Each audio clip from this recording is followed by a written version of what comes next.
Clara pressed her daughter's face against her chest so the little girl wouldn't feel how badly her mother's hands were shaking. The train was gone. The platform was empty. The man who promised to meet them had simply disappeared. It was past midnight. The temperature was dropping. And a 4-year-old girl looked up at her mother with tired, trusting eyes and asked the one question Clara couldn't answer. "Mama, are we home now?" If you've ever been left with nothing and had to find the strength to keep going anyway, this story is for you. Please subscribe to our channel and follow Clara's story all the way to the end. Drop your city in the comments below. I want to see exactly how far this story has traveled. And if someone you love needs to hear this today, share it with them right now. Let's begin. Clara Whitmore did not cry when the station agent told her. She had learned, after everything life had put her through, that crying in front of strangers only gave them permission to dismiss you faster. So she stood straight. She kept her chin level. She kept one hand wrapped firmly around her daughter, Lily's small wrist, and the other pressed flat against her own stomach, where the fear lived, coiled and cold, like something she had been carrying for so long it had almost become part of her. "Say that again," she said. Her voice came out steady. She was proud of that, at least. The station agent, a round-faced man with a thick gray mustache and the kind of eyes that avoided difficult things, shuffled the papers on his counter and did not look at her directly. "Mr. Granger," he said carefully. "Elias Granger. Well, ma'am, he left town. Few days ago. Packed up and went. I don't know the particulars." "He left," Clara repeated. "Yes, ma'am, he left," she said again, quieter this time. Not a question, not disbelief, just the weight of it settling. The agent cleared his throat. "I'm real sorry, I truly am. But I don't have any more information than what I've told you. If you have somewhere you can send a wire." "I don't," Clara said. A beat of silence passed between them, like something had died in the space of it. Lily tugged on Clara's sleeve. She was 4 years old, with her father's dark eyes and her mother's stubborn mouth, and she had been patient for 17 hours on a train, and she was reaching the end of what patience a 4-year-old could reasonably offer. "Mama," Lily whispered, "is the man coming?" Clara looked down at her daughter. She bent her knees, crouching low so their faces were level, and she cupped Lily's cheek in her palm, the way she had done 1,000 times in sick rooms, in sad rooms. In every room where things had gone wrong, and she'd had to be the one to hold it together. "Not tonight, sweetheart," Clara said. "But that's all right. We're going to figure it out. Are we going home?" "We're going to find one." Lily considered this with the serious expression of a child who understood more than she was supposed to. Then she nodded, slipped her small hand into Clara's, and leaned her head against her mother's arm. And Clara stood back up, turned back to the station agent, and said, with every ounce of dignity she had left, "Is there a boarding house near here? Somewhere that takes women and children?" The agent's expression shifted in a way she recognized immediately. The slight tightening, the sideways glance, the pause that lasted just a half-second too long before he answered. "There's a few places in town," he said. "Mrs. Draper's on Mill Street takes boarders. And the Tilson House sometimes. You could try." "Thank you," Clara said. She picked up her suitcase, one battered brown case that held everything she owned in the world, and she walked out of the station into the cold Montana night with her daughter's hand in hers. Red Willow, Montana. She had said that name to herself so many times over the past 6 months that it had started to feel like a prayer. Red Willow, the place where Elias Granger's letters had come from. The place where he described mountain mornings and clean air, and a house with enough rooms that Lily could have her own. The place where he had promised her, in careful, formal handwriting, that she and her daughter would never want for anything again. Red Willow had sounded like salvation. Standing on the dark main street with the wind cutting through her thin coat, Clara thought it looked like the end of something. The town was not unkind in the way some towns were unkind, loud and obvious about it, doors slamming in your face, voices raised. Red Willow was unkind the way cold weather was unkind, quietly, thoroughly, without any personal feeling about it at all. Mrs. Draper answered her door in a wrapper and a scowl, and took one look at Lily before she said, "I don't take children." Too much noise, too much mess. You'll want to try elsewhere." Clara tried elsewhere. The woman at the Tilson house peered at Clara's dress clean, but worn at the cuffs, and let out at the seams twice, and said she was very sorry but they were full up. "Full up," Clara repeated. "Yes, ma'am, terribly sorry."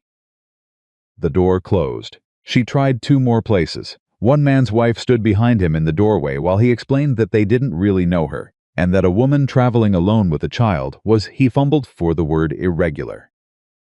"Irregular," Clara said. No offense meant. "None taken," Clara said, which was a lie, but the kind of lie you told to survive the moment rather than win the argument. By 11 o'clock, she had tried every name the station agent had given her, and 2 more she'd gotten from a woman on the street who looked at Lily with sympathetic eyes, but ultimately sent her on to the same closed doors. By midnight, Clara was sitting on a wooden bench beneath the overhang of the old station shelter, Lily curled against her side and finally, mercifully asleep. The cold was serious now.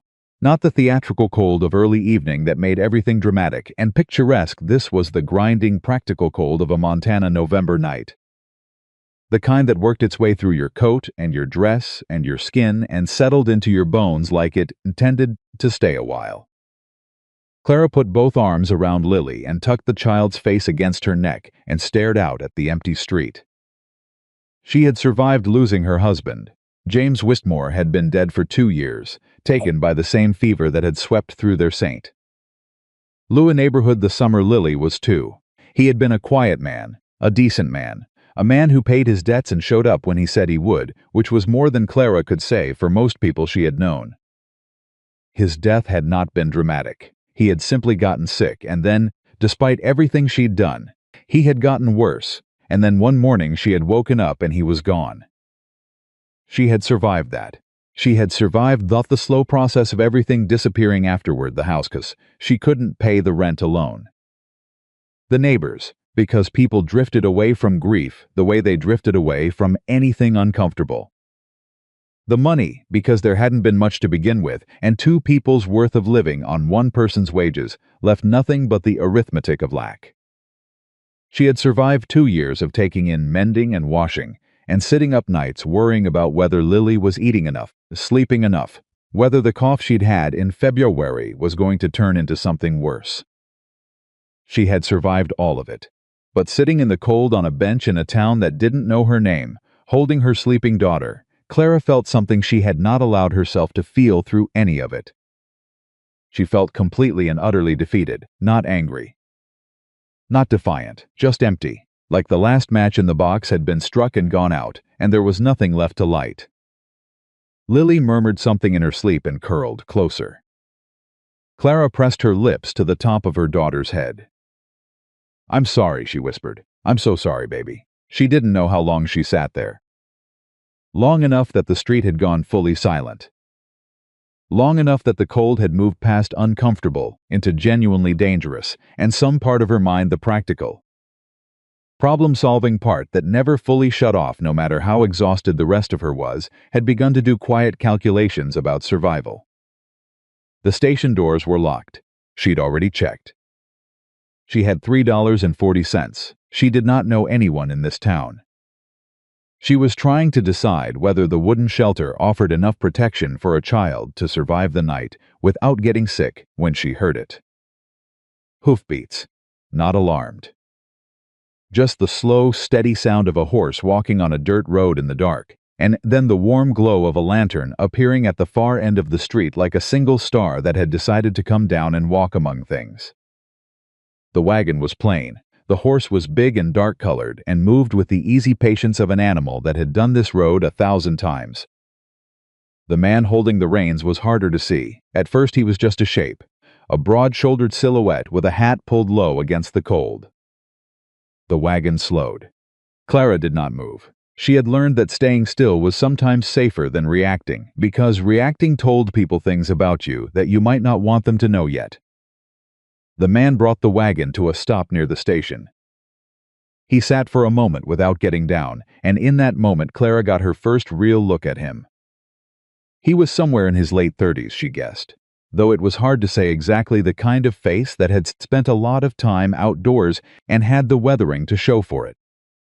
He was not handsome in any polished way. He was simply solid. Built like someone who had done hard work for a long time and had made peace with what that did to a person. He looked at her. Then he looked at Lily. His expression did not change. It was already so still that it was hard to tell what changing it would have looked like, but something in him went quiet in a different way. The way things go quiet when they've recognized something important. He climbed down from the wagon. He was taller than she'd thought, and he moved with the deliberate economy of someone who never spent energy they didn't need to spend. He walked to the edge of the overhang and stood there, hat in hand now, in the cold, and he looked at her with steady gray eyes that did not flinch away from the situation the way everyone else's had. "Ma'am," he said. "Sir," Clara replied. Her voice came out flat and careful. She had learned to be careful with men who appeared in dark places. "You been sitting here long a while." He glanced at Lily. "The child yours?" "She is. She all right?" "She's sleeping." He was quiet for a moment. Then he said, "You got somewhere to go tonight?" Clara held his gaze. She was too tired and too cold and too far past the point of pretending for anyone's benefit. "No," she said, "I don't." He nodded once, like she'd told him something he'd already suspected but had needed to hear confirmed before he could act. Then he reached up, unpinned his heavy wool coat from around his shoulders, and held it out toward her. "For the girl," he said. "She'll be cold when she wakes." Clara stared at the coat for a second. It was a good coat. Heavy, worn but well kept. The kind of thing a man needed in a Montana winter, the kind of thing he wouldn't be comfortable without. "I don't need your charity," she said. It came out sharper than she intended, but she was past softening things. "It's not charity," he said. "It's a coat," and he laid it gently over Lily's sleeping form before Clara could argue further. Then he straightened up and looked at her again. "My name is Caleb Mercer," he said. "I've got a ranch 6 miles out, got a spare room that's not being used. You and that little girl aren't sleeping outside tonight." Clara looked at him. She had been through enough to know that men who offered things in the dark rarely meant them cleanly. She had been through enough to have built walls, good solid ones, the kind she could trust. But there was something in Caleb Mercer's face, not softness, exactly, more like honesty, the raw, unpolished kind, the kind that didn't know how to dress itself up, that made her walls hesitate. "You don't know me," she said. "I'm a stranger. I arrived on the train tonight. The man I came here to marry." She stopped. Steadied herself. "He wasn't here, he left. I have no connections in this town, and no one who can speak for my character." Caleb looked at her steadily throughout all of this. When she finished, he said, "I know you've got a sleeping child, and it's 30 degrees and dropping." "That's all you know." "That's enough," he said. Silence. The wind moved through the gap between the buildings. Lily made a small sound in her sleep and pulled the coat tighter around herself without waking, some deep animal instinct recognizing warmth and pulling toward it. Clara watched her daughter. She thought about Mrs.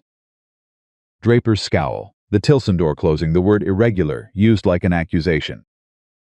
She thought about what $3.40 could buy in a town that had already shown her its back. She thought about the cold. "I'll work," Clara said finally. "Whatever you need done on the ranch. I don't expect something for nothing." "Didn't ask you to," Caleb said. "I'm saying it plainly so there's no misunderstanding later." Something shifted at the corner of his mouth. Not quite a smile, more like the acknowledgement that a smile might be appropriate, filed away for a better moment. "Fair enough," he said. He went to the wagon and waited. Clara stood up. She gathered her suitcase. She lifted Lily carefully, the child heavy and warm with sleep, and she carried her to the wagon and settled her on the bench seat, still wrapped in Caleb's coat. Then she climbed up herself, her back straight, her chin level, and she looked straight ahead at the dark road going out of town. Caleb climbed up on the other side. He clicked to the horse. The wagon rolled forward. They rode in silence for a long time. Lily slept between them. Finally, without looking at him, Clara said, "Why?" "Ma'am, why did you stop?" Caleb was quiet long enough that she thought he wasn't going to answer. Then he said simply, because nobody else did. And Clara Whitmore, who had not cried when the station agent told her that Elias Granger was gone, who had not cried at any of the closed doors, or the sideways looks, or the word irregular, felt something in the back of her throat tighten and burn. And she fixed her eyes on the distant mountains, barely visible as shapes against the night sky, and she breathed through it. She did not cry, but it was close. The ranch revealed itself slowly through the dark, first a fence line, then the shape of a barn, then a house with one window still lit yellow and warm. It was not a grand house. It was not what Elias Granger had described in his careful letters. It was a working ranch house, solid and plain, built to last rather than to impress. Clara had stopped being impressed by things that were built to impress. She had started caring a great deal about things that were built to last. Caleb brought the wagon to a stop and climbed down. He was around the other side before she'd fully processed that she should get down herself. And he lifted Lily out of the wagon with a steadiness and care that surprised her, not rough or uncertain the way men sometimes were, with children they didn't know, but quiet and sure, the child's head settling naturally against his shoulder. "I've got her, you take the bag." Clara took the bag. They went inside. The house smelled like wood smoke and coffee and something that had been cooking and left to cool. It smelled like someone lived here and worked here and came home to it at the end of the day. And the smell hit Clara somewhere she hadn't expected and took her breath for a second. It smelled like a home. She hadn't been inside a home, a real one, not a rented room or someone else's charity, in 2 years. Caleb carried Lily through to a small room off the main hall, a bedroom, narrow but clean, with a bed that had been made up properly, and a window with thick curtains against the cold. He laid Lily down with the same careful precision and pulled the blankets up around her, and Lily curled into them without waking, the way children do when they've found somewhere safe. Caleb straightened up and looked at Clara in the doorway. "She'll be fine," he said. Clara agreed. Her voice was thick and she hated that. "Thank you." He nodded. He moved past her into the main room and added a log to the stove and said, over his shoulder, without any particular ceremony, "You hungry?" Yes. But I'm making food anyway." "Sit down." She sat. He cooked without a lot of fuss, eggs, salt pork, cornbread that had been made earlier and reheated. He poured her coffee without asking and set a cup in front of her and went back to the stove. And Clara wrapped both hands around the mug and let the warmth soak into her palms and tried to remember the last time someone had handed her something without waiting to see what she'd do in exchange. She couldn't. "You said you'd work," Caleb said, his back still to her. "I meant it, I know." He turned, set a plate in front of her, and sat down across the table with his own. "Owen and Silas are the ranch hands. Owen's young, talks too much. Silas is older, talks too little. Neither one of them will bother you. But Silas, he doesn't trust easy. Doesn't mean anything personal by it." "I understand that," Clara said. Something in the way she said it made him look at her. Really look at her, the way he had at stations, direct and without embarrassment, the way some people looked at hard things to make sure they understood them properly. "I expect you do," he said. They ate. Outside, the wind pushed against the windows, and the cold pressed up against the glass, and inside the stove ticked and the lamp burned, and somewhere down the hall, Lily breathed small and peaceful in a bed that was warm and safe.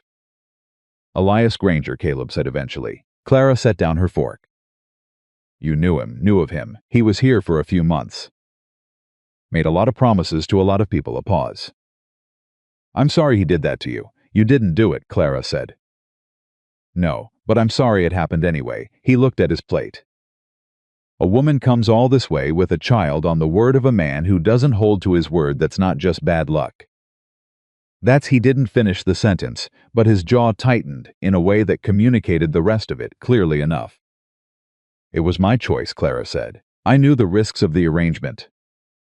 I thought." She stopped, reorganized. He seemed honest in his letters. "I'm a decent judge of character usually. I was wrong about him." "Being wrong about one person doesn't make you a bad judge." "It cost me a great deal." "It did," Caleb agreed. He didn't cushion it. She respected that. She picked her fork back up. After a while, she said, "How long have you had the ranch?" "By yourself." "A beat. My wife died 6 years ago." "Before that?" "I'm sorry," Clara said. He nodded.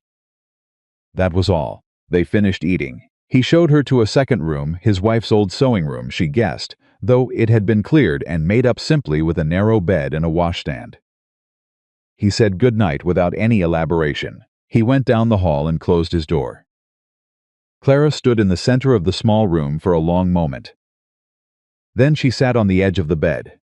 And for the first time since she'd seen the empty platform, she let herself actually think, not just survive about what had happened. What she had done, what she had lost, what, somehow, in the last few hours, she had unexpectedly found. She had arrived in Red Willow, Montana with 1 suitcase and $3.40, and a daughter who trusted her completely, and a future that had just evaporated. She was sitting in a stranger's house because a stranger had looked at her and seen something worth stopping for. She didn't know what came next, but her daughter was safe and warm, sleeping down the hall. And the cold was on the other side of the walls, and for tonight Clara Whitmore decided that was enough. That was more than enough. She lay down without undressing, pulled the blanket over herself, and was asleep before she had time to be afraid of tomorrow. In the morning, she learned the rhythm of the ranch, the way she learned everything by watching, and then by doing. Caleb was up before dawn. She heard him moving in the kitchen and came out to find him already dressed, already booted, already pouring coffee as though he'd been awake for hours. "You don't have to be up," he said, without turning. "I told you I'd work," Clara said. "You just got here." "That doesn't change what I said." He turned and looked at her for a moment. Then he said, "Owen and Silas take breakfast at 6:30. If you want to cook, I won't argue. Tell me where things are," Clara said. He told her. She cooked. Owen Blake arrived at 6:25, stamping cold from his boots in the doorway and pulling his hat off with the kind of automatic good manners that some young men still had in those days. He was maybe 22, with sandy hair and an open face that showed everything he was thinking, and when he saw Clara at the stove, he stopped as though he'd run into a wall. "Oh," he said. "Hello, hello," Clara said. "Sit down, it's almost ready." Owen sat. He looked at Caleb, who was already at the table with his coffee. Caleb's expression said nothing. Owen turned back to Clara. "I'm Owen Blake," he said. "I work the cattle mostly." "And the horses, some." "Clara Whitmore," Clarissa said. "Yes, ma'am. Caleb mentioned there might be, that is. He said last night that." Owen stopped, apparently remembering that he hadn't actually been told anything except to expect company. "Well," he said, "it's nice to have company." Silas Crow arrived at 6:31. He was older, mid-50s, perhaps, with a face like weathered stone and eyes that had been measuring people for decades and rarely liked what they measured. He stopped in the doorway the same way Owen had, but his expression was entirely different. It was the expression of a man who had seen too many things go badly to be easily reassured by things going well. He looked at Clara, he looked at Caleb, he sat down without saying anything. Clara set a plate in front of him. He looked at the plate. He looked up at her. "You cook like this regular?" he said. His voice was flat and gave nothing away. "When I have a kitchen to cook in," Clara said. He made a sound that was not quite agreement and not quite skepticism and ate his breakfast. Lily appeared in the doorway 40 minutes later, still sleep-warm and faintly puzzled, her dark hair tangled from the pillow. She looked at the room full of strangers and then found her mother and immediately crossed to her and pressed her face against Clara's apron. "Good morning, baby," Clara said, crouching to smooth Lily's hair. "How did you sleep?" "Good," Lily said, muffled. Then she lifted her face and looked around the room with more focus. She spotted Owen, who had the kind of face that children immediately identified as safe. She looked at Silas, who had the kind of face that children were less sure about. She looked at Caleb. Caleb was looking at her with the same steady gray gaze he gave everything. Calm, undemanding. Lily considered him for a moment. "You gave me your coat," she said. "You were cold," Caleb said. Lily nodded, apparently finding this satisfactory. Then she turned back to her mother and said, "I'm hungry." "I know," Clara said. "Sit down." She sat. Owen grinned at her from across the table with the delight of someone who had not expected the morning to include a small person and found the addition entirely welcome. Even Silas's stone expression shifted not much, barely at all, but something in it acknowledged that the child existed, without being hostile about it. Caleb watched all of it from his seat at the head of the table. His house had been quiet for 6 years. Now it had eggs on the stove and a 4-year-old asking Owen what the horse's name was, and the smell of coffee and cooking, and something happening in every room at once. Later, Clara would think about that morning often. About what it was and what it was not. It was not rescue, not entirely. It was not safety, not yet. It was the first morning of something she couldn't name yet.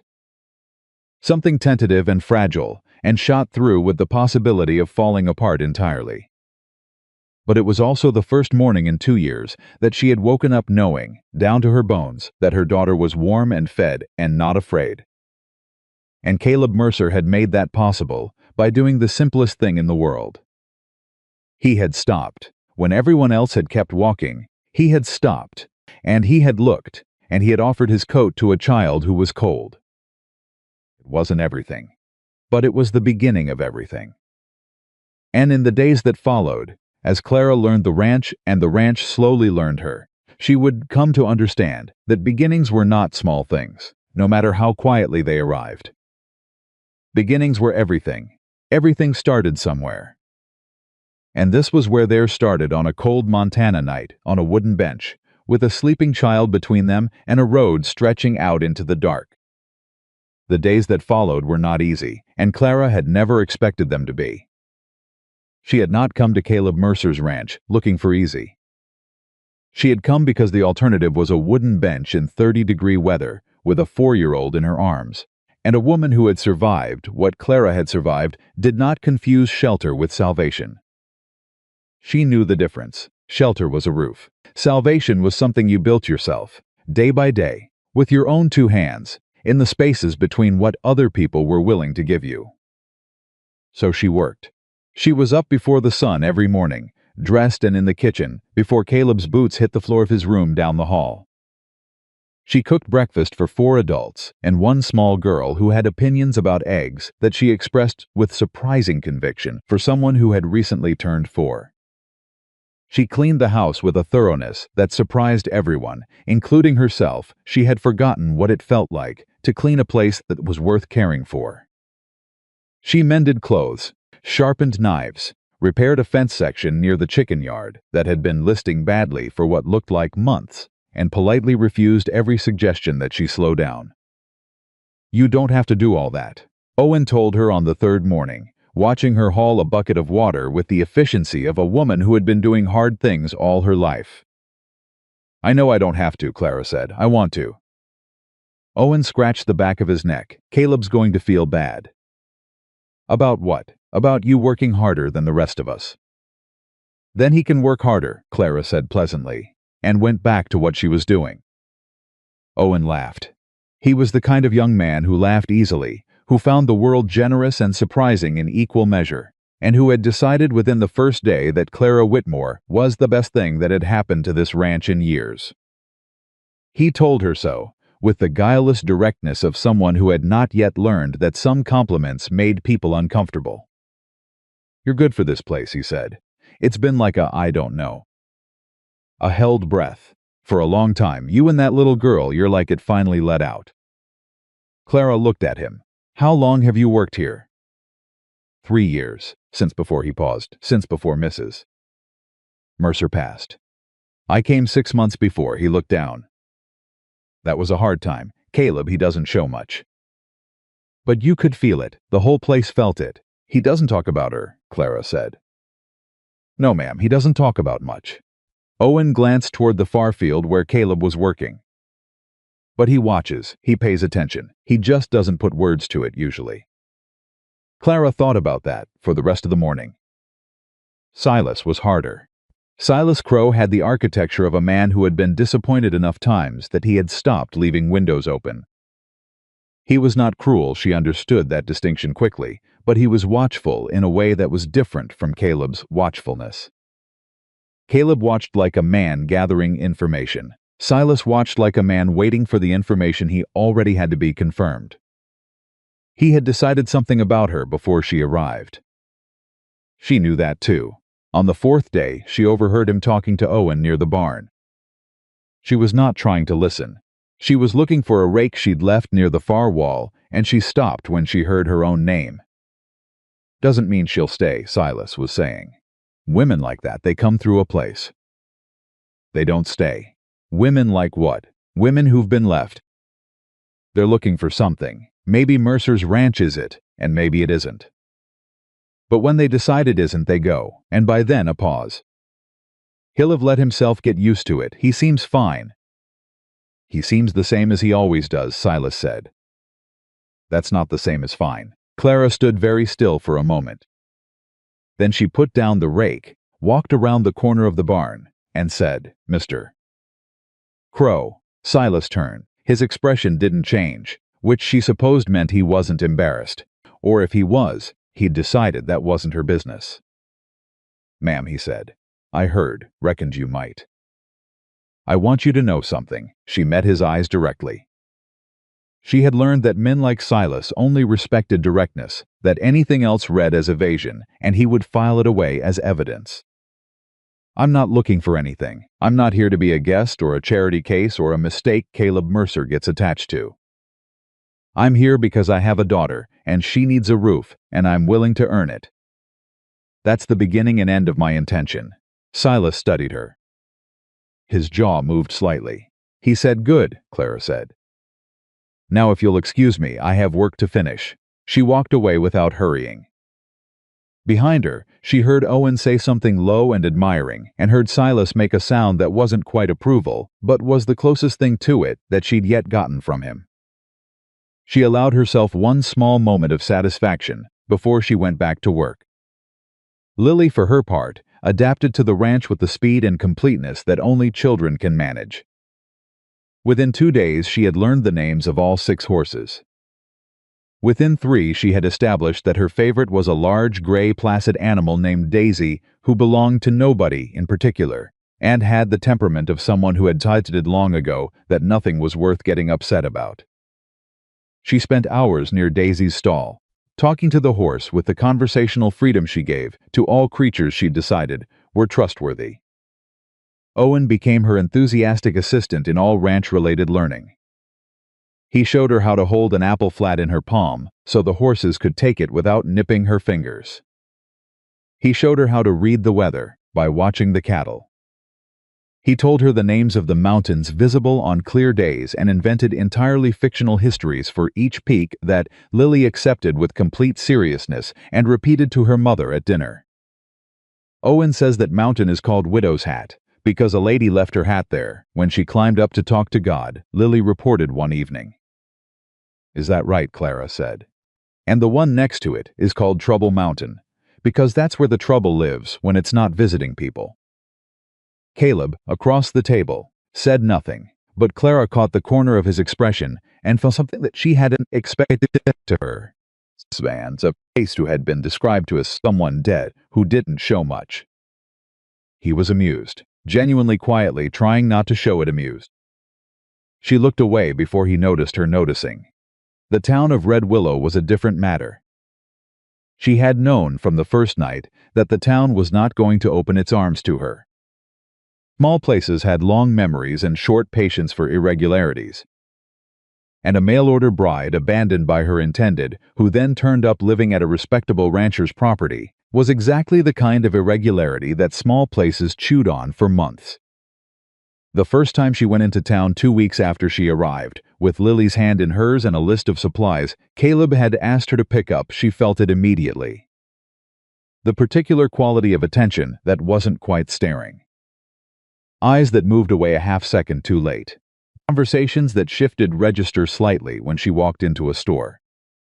The woman at the general store, a Mrs. Fenwick, with a tight gray bun, and the expression of someone perpetually cataloging evidence, watched Clara set her basket on the counter and said, "You're staying out at the Mercer place." "I am," Clara said. "I heard about your situation." I expect most people did, Clara said pleasantly. Mrs. Fenwick looked at Lily, who was examining a jar of penny candy with intense focus. And the child. My daughter Lily. You're not, that is. You and Caleb Mercer are not. I work at the ranch, Clara said. That's all, Mrs. Fenwick's expression suggested she found this answer both technically acceptable and fundamentally suspicious. She began adding up the order. It's unusual, she said, not letting it go. A woman in your position, my position, Clara repeated. Alone as husband, Clara paid for the supplies. She picked up the basket. She looked at Mrs. Fenwick steadily and said, I've been without a husband for 2 years, Mrs. Fenwick. I managed then and I manage now. I expect I'll continue to. She collected Lily, who had not been offered any pea candy, and filed this injustice away for future reference, and she walked out of the store. On the boardwalk outside, Lily looked up at her. That lady didn't like us, she said. She doesn't know us, Clara said. That's the same thing? No, sweetheart, it's not the same thing at all. Lily thought about this. Will she know us later? Maybe, Clara said. Let's go home. She said it without thinking. Home. And then she was on the wagon, driving back to the ranch, with the words sitting in her chest like something slightly too large for the space it was occupying, uncomfortable and warm at the same time. It was Caleb who first told her about Victor Hale. He brought it up the way he brought up most difficult things, quietly, without preamble, in the middle of something else, as though he'd calculated that sliding it in sideways was more likely to be received clearly than making a production of it. They were in the barn. She'd come to find him about a problem with the water line near the north field, and he'd already heard about it from Silas, and he was thinking about solutions in the focused, unhurried way he thought about most things, when he said, without looking up from what he was working on, you'll probably hear his name in town. Victor Hale. If someone brings him up in connection with this place, I want you to know something about it before you hear it from someone who'll make it sound worse than it is. Clara waited. Caleb set down the tool he'd been holding. He turned to face her. He's been trying to buy this land for 3 years. I've said no 3 times. A man like Hale doesn't understand no, he understands obstacles. He's been looking for one, and now he has one, Clara said. Caleb met her eyes. He might try to use your being here as proof that the ranch is unstable. That I'm making poor decisions, that the property's not being managed properly. He paused. I'm telling you so you're not caught off guard. Clara absorbed this. He'll say a woman alone staying at an unmarried man's ranch is evidence of mismanagement. Something like that. That's a remarkable conclusion.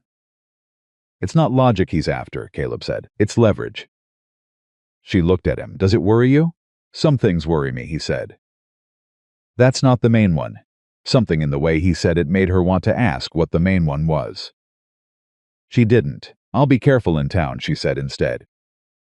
I'm not asking you to be small, he said. I'm asking you to be prepared. She thought about that distinction for a long time afterward. The first real confrontation happened on a Saturday. She had gone into Red Willow with Owen to pick up timber that had been ordered for the barn repair. Owen handled the loading while Clara went to the post office for Caleb's mail, and it was on her way back across the main street that she encountered Victor Hale. She knew him before Owen told her who he was, the way you sometimes know things by the way he carried himself, like a man who had never stood in a line, like a man for whom the space he occupied was simply owed to him by the air around him.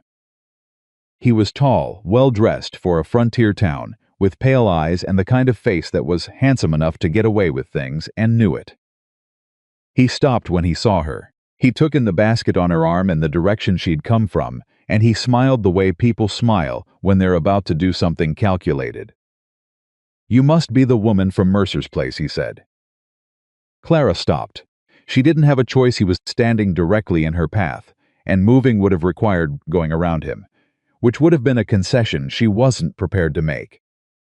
I work at the Mercer Ranch, she said. Yes, Victor Hale, he said, and held out his hand. She shook it, because refusing would have been a different kind of concession. His grip was careful and deliberate, the grip of a man who used handshakes as measurements. Clara Whitmore, she said. The mail-order bride, he said. pleasantly, lightly, like it was simply information. The woman Elias Granger brought out here and then abandoned, yes, Clara said, matching his tone exactly. Though I tend to leave the more colorful phrasing to other people. His smile didn't waver. He was good. She gave him that. How are you finding it out there, at Mercer's? I find it suits me well, she said. The work is honest and the company is decent. Caleb's a good man, Victor said, with the voice of someone who didn't think so. Very private. Must be an adjustment, having a woman and a child around the place. You'd have to ask him, Clara said. I'm asking you. She looked at him directly. Mr. Hale, I don't know exactly what you're after with this conversation, but I'd wager you didn't stop me on the street to ask about my adjustment to ranch life. So if you have something to say plainly, I'd suggest saying it. Something flickered behind his pale eyes. Recalculation. She'd moved differently than he'd expected, and he was adjusting. Just being neighborly, he said. Of course, Clara said. If you'll excuse me. She walked past him. Behind her, she heard him say, pleasant as ever, give my regards to Caleb. She did not turn around. Owen was waiting at the wagon with the timber loaded and his face in the particular configuration of someone who had witnessed something from a distance and wasn't sure what he'd witnessed. Was that he started? Did he? He was polite, Clara said. That's almost worse. Owen drove. After a while, he said quietly, he ran out the Hendersons 2 years ago. Good family. 3 kids. He said there were irregularities in their property claim and got the county involved, and by the time it was done, they'd spent everything on legal costs and sold to him for half the value. Clara said nothing. He's patient, Owen said. That's the thing about him. He's real patient. So am I, Clara said. When she told Caleb that evening, she watched his face go through several things in quick succession, controlled, but not controlled enough that she missed them. Something tightened around his eyes. His jaw set in a way that told her this was not news exactly, but that hearing it confirmed was different from simply knowing it was probable. He'll start asking questions in town, Caleb said. About you, about whether this arrangement is appropriate. And if it isn't. Not confrontationally. Genuinely asking, he looked at her for a long moment. It is what it is, he said finally. You work here. You're good at it. You and Lily are. He stopped. Started again. Nobody has a right to decide what that means except us. It was one of the longest things she had heard him say. All right, she said. He nodded, and that was that. But Victor Hale was not done. The next week, 3 separate people in town mentioned to Clara, in the careful sideways way of people delivering a message they'd been encouraged to deliver, that her situation was being discussed. That questions were being raised, that some folks felt it was unusual. The word again, unusual, irregular. The words people reached for when they meant something else and didn't want to say it directly. She heard it from Mrs. Fenwick. She heard it from the wife of one of the town council members, who made a point of bumping into her near the milliners. She heard it, most surprisingly, from the Reverend's wife, who sat next to her at a small gathering and said, in a kind but loaded tone, that she was praying for Clara's situation to resolve itself in a way that was satisfactory to everyone. Clara thanked her and said she was sure it would. She said nothing to Caleb about any of these encounters. She didn't want him to feel responsible, and she was, she realized with some surprise, angry genuinely, cleanly angry in a way she hadn't felt in a long time. Not the dull, grinding survival anger of those 2 years alone in St. Louis, but something sharper and more purposeful. These people did not know her. They had seen her for 30 seconds and decided what she was, and were now making it their business to ensure the decision had consequences. They were wrong, and she intended to prove it, not by arguing, not by explaining herself to every closed-minded person in Red Willow, but by being so unarguably present, so clearly and completely part of the life and work of this place, that eventually the story they were telling would have nowhere left to go. It was Silas who gave her the first sign that it was working. 3 weeks in, he came back from town on a Thursday afternoon and sat down at the kitchen table while she was making bread and said, without any introduction. "You know what Hale's been telling people?" "I have some idea," Clara said, without stopping what she was doing. "He's saying Caleb's losing his judgment. Says a man who'd taken a stranger without knowing her character has something wrong with him."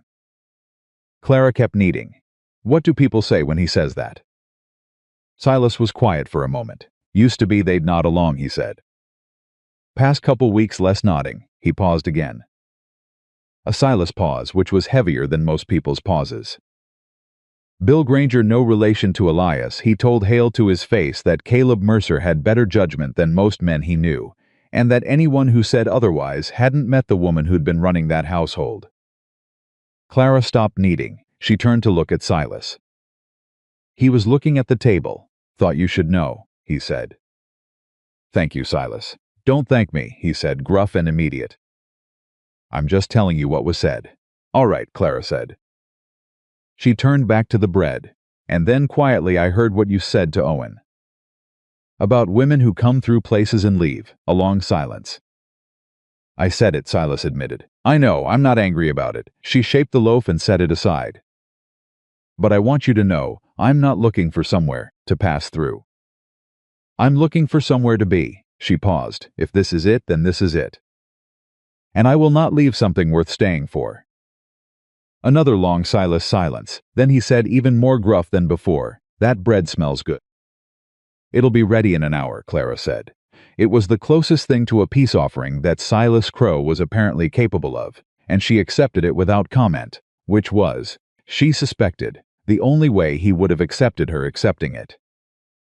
That evening, something shifted. It was small enough that she almost missed it. She was at the table. Going over the supply records that Caleb had mentioned were in disarray. He'd said it casually, and she'd said she'd look at them, and now she was 3 hours into discovering that disarray was a generous description when Lily padded in from the main room and climbed onto the chair beside her. "What are you doing?" Lily asked. "Numbers," Clara said. "Hard numbers. Some of them." Lily leaned against her and peered at the ledger with the serious expression she brought to things she didn't understand, but was deciding whether to understand. Then she said without looking up, "Is this our house?" Clara set down her pencil. "What do you mean, sweetheart?" "I mean," Lily thought about it. "Mrs. Henderson at home had a house and she said it was hers. Not rented. Hers." She looked up at her mother. "Is this our house like that?" Clara looked at her daughter for a long moment. She thought about what to say. She thought about honesty and hope and the distance between them, and about what a 4-year-old needed to hear, versus what was true, versus what might become true, if you were careful and brave and stubborn enough. "Not yet," she said finally, "but we belong here, and that's the start of it." Lily considered this. "Okay," she said, and leaned her head against Clara's arm with the absolute terrifying trust of a child who believed her mother knew the path even when the path wasn't yet visible. Clara picked up the pencil, and in the hallway, barely audible, the sound of the Caleb's boots slowing for a moment, and then continuing on as though he'd heard something he hadn't meant to, and needed a second before he could walk past it. She didn't say anything. She didn't look up, but her hand was not entirely steady as she drew the next column, and she didn't entirely mind that it wasn't. Because Lily was right. This was the start of it. Whatever it was, wherever it led. This kitchen, this ledger, this ranch, this particular quality of quiet that lived in a house where a man had been alone too long and was slowly, without quite deciding to, learning not to be, this was where it began. And Clara Whitmore, who had stopped believing in beginnings the night her husband died, found herself believing in this one. Not blindly, not recklessly. Not without the full knowledge of how many things could still go wrong, how far Victor Hale could reach, how long a town could hold its suspicions, how complicated everything between herself and Caleb still was and might always be. But believing. Carefully, stubbornly, with both eyes open and her hand still steady enough to hold the ledger, and her daughter still asleep against her arm. Believing. And in the dark and the quiet of a Montana winter closing in around the ranch, that was something. That was, in fact, quite a lot. The storm did not announce itself the way storms were supposed to. There was no slow building, no gradual darkening, that gave people time to prepare and make decisions. One morning Clara woke to a sky that looked ordinary, went through the first 2 hours of the day in the ordinary way. And then at 9:30 Silas walked into the kitchen with mud on his boots and an expression on his face she had not seen before. "It's coming," he said. Fast barometer dropped 6 points in an hour. Clara looked up from the stove. "How bad?" "Bad enough," Silas said, and that was all she needed to hear, because Silas was not a man who exaggerated. The next 30 minutes moved at a speed that seemed to compress time. Caleb was already outside. She could hear him shouting orders to Owen across the yard, his voice carrying the particular edge it got when something required absolute precision, and there was no margin for mistakes. She heard Owen running. She heard the horses reacting to whatever they could sense in the air before humans could sense it, that high, anxious sound horses made when something was wrong with the world. Lily appeared in the kitchen doorway in her nightgown, not yet dressed, holding her small wooden horse, the horse Caleb had carved for her 3 weeks ago, and which she had not put down voluntarily since. She looked at her mother's face and read it immediately, the way children read the faces of the people they depend on for survival. "Something's wrong," Lily said. "There's a storm coming," Clara said, keeping her voice level. "We're going to get everything ready. A bad one?" "We're going to be fine. I need you to get dressed, warmest things, and then I need you to stay in this room unless I tell you otherwise." "Can you do that?" Lily nodded. She was 4 years old and she had already learned what it meant when her mother used that particular voice. She went and got dressed without another word, and Clara loved her fiercely for it, in the way you loved people for the hard things they learned too young. The storm hit before noon. It did not ease in. It arrived all at once, the wind going from cold to vicious in the span of 20 minutes, and then the snow came horizontally and the temperature dropped so fast it felt personal. Clara had lived through Missouri winters, which were nothing to be dismissed, but this was something different. This was Montana saying plainly that it had been tolerating human habitation as a courtesy, and was no longer in the mood. Caleb came in once, briefly, ice in his beard and his coat already crusted white, and he looked at Clara with an intensity that had nothing romantic in it and everything practical. "Barn roof is stressed," he said. "We've got to move the horses to the secondary shelter. Water line to the north field's going to freeze if we don't get the valves closed. Owen's on the horses. Silas is doing the cattle fence." He paused. "Stay inside with Lily. I can help," Clara said. "Clara, I know the valve locations," she said. "I walked that north field line 2 weeks ago when we fixed the fence section. I know where every shutoff is." He looked at her. Something moved behind his eyes, the calculation of risk versus need, the internal arithmetic of a man who wanted to say no and understood that no was the wrong answer. "It's bad out there," he said. "I know it's bad out there," she said. "I'm not asking for your permission, Caleb. I'm telling you I'm going." A beat, then he said, "Stay on the fence line. Don't step off. If you can't see the posts, you stop and you wait. You understand me?" "I understand. If you're not back in 40 minutes. "I'll be back in 30, Clara said. She put on every layer she had. She went out into it. The world outside was immediate and absolute. The wind hit her like something physical, like a hand against her chest, and for a moment she simply stood against the wall of the house and breathed through it and got her bearings. Then she moved. The fence line was there.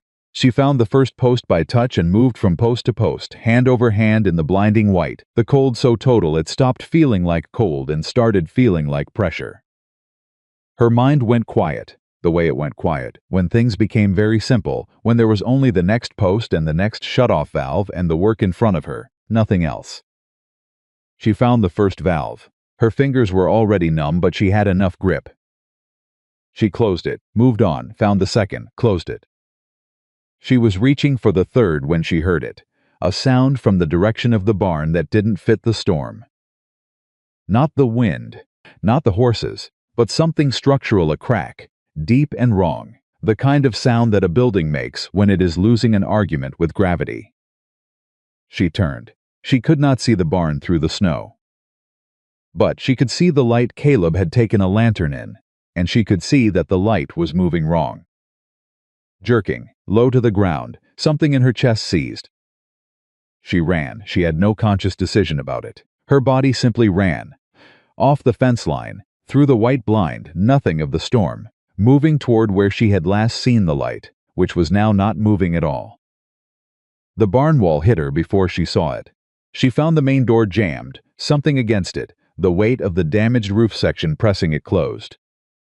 She pulled. It didn't give. She pulled again, her whole body in it, her boots sliding in the ice. It didn't give. She stood there for 1 second. One full second in which she understood what was on the other end of that door and what would happen if she couldn't get to it. Then she remembered. It came to her with the specific clarity that adrenaline sometimes granted a detail from 3 weeks ago, a morning she'd spent cleaning the far end of the barn. A door in the side wall that had been boarded partially over and ignored, and that she had noted in the way she noted everything of this place, because she had made it her business to know everything about this place. A forgotten side entrance, a door nobody used. She ran the length of the barn wall. Her hand found the door frame.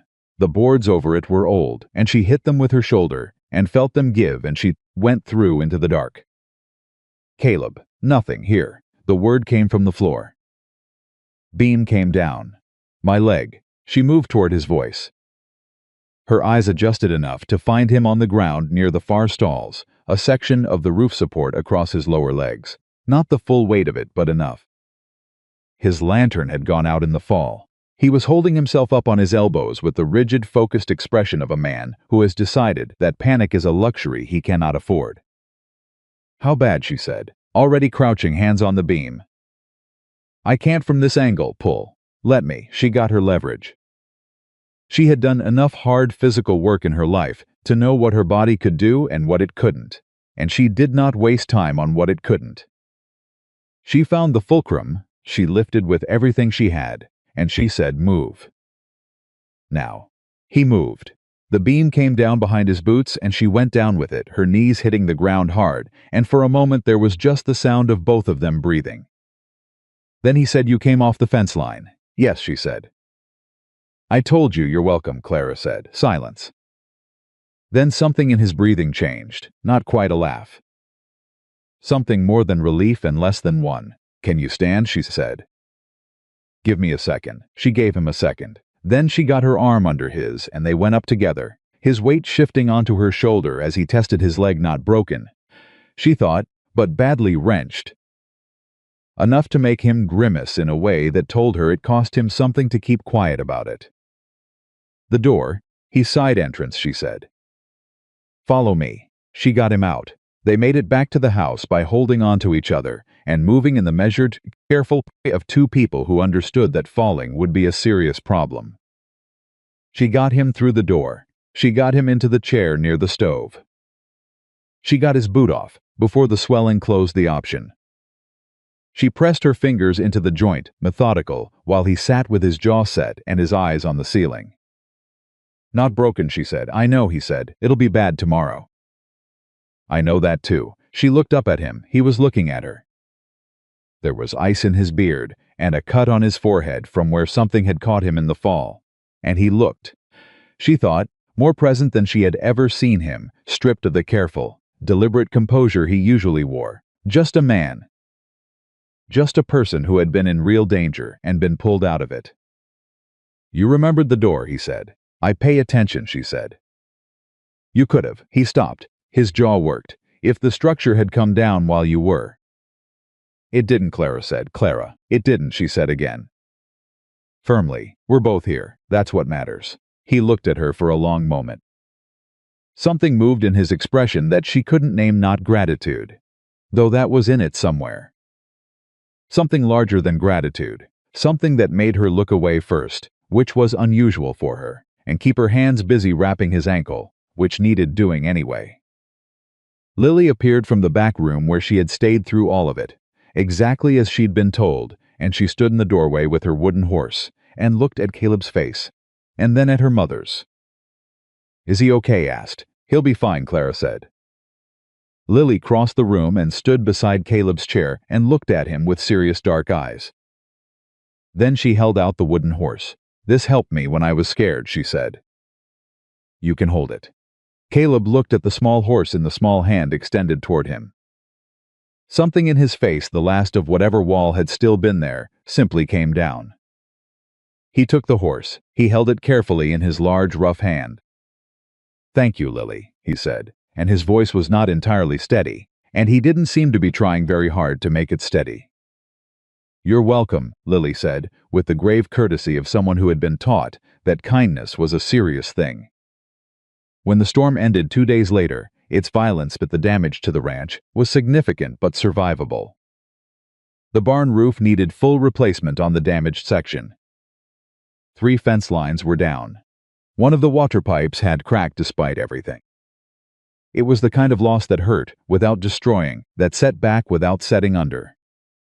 What happened after the storm was something Clara had not anticipated.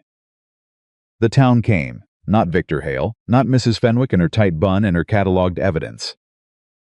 But Bill Granger, who had told Hale off to his face, came with his 2 sons and a wagon full of lumber.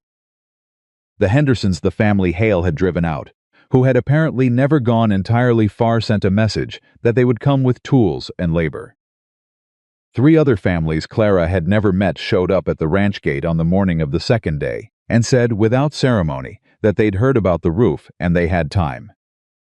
Silas stood at the gate, watching them come, and said nothing. But she saw his face. Owen was openly delighted. He moved through the arriving neighbors with the energy of someone who had been waiting for exactly this, and went about organizing things with a competence that surprised the people who'd only seen his talkativeness. Caleb stood at the edge of the yard on his wrenched leg, refusing to sit despite it, and received each person with the quiet dignity of a man who was not used to accepting help and was making himself do it anyway. Clara worked. She cooked for 20 people over 2 days. She carried lumber. She held boards while men hammered. She climbed a ladder that Silas looked at with visible alarm, ignored his alarm, and did what needed doing from the top of it.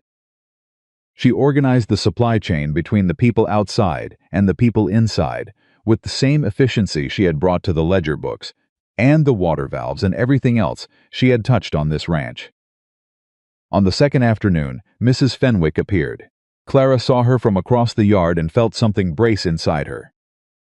But Mrs. Fenwick walked toward her with a different expression than the one she usually carried, less cataloging evidence, more something uncertain that was trying to become something else. "I heard what you did," Mrs. Fenwick said. "In the storm." "Getting him out. Anyone would have done it," Clara said. "No," Mrs. Fenwick said, with the particular authority of a woman who had lived long enough to know the difference. "They wouldn't have. Most people would have stayed inside where it was safe." She paused. "I came to help with the cooking, if you'll have me." Clara looked at her for a moment. "I'll have you," she said. "Thank you." Mrs. Fenwick nodded briskly and went inside, and that was that. It was during those 2 days of repair that something shifted in the public story about Clara Whitmore.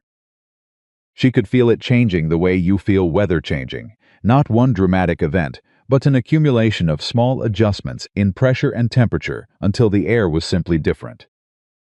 People stopped looking at her sideways. They started looking at her directly. They started talking to her the way they talk to each other, not with the careful, evaluative politeness of strangers, but with the easy directness of people who had shared work and understood each other. Bill Granger's oldest son, who was maybe 17 and had been watching her with wide eyes all morning, finally said to Owen, loudly enough for half the yard to hear, "Is it true she lifted the beam off him by herself?" "More or less," Owen said, with the pride of someone whose household had done something exceptional. "By herself," the boy repeated, awed. "She's not exactly how people in town were talking about her," Owen said, which was as elegant a piece of understatement as he'd managed in his life. She heard this from 6 feet away and said nothing, and kept working, and privately allowed herself to feel 1 full second of something she hadn't felt in a long time. Vindicated, not triumphant, not vindictive, just quietly, deeply bone-level vindicated.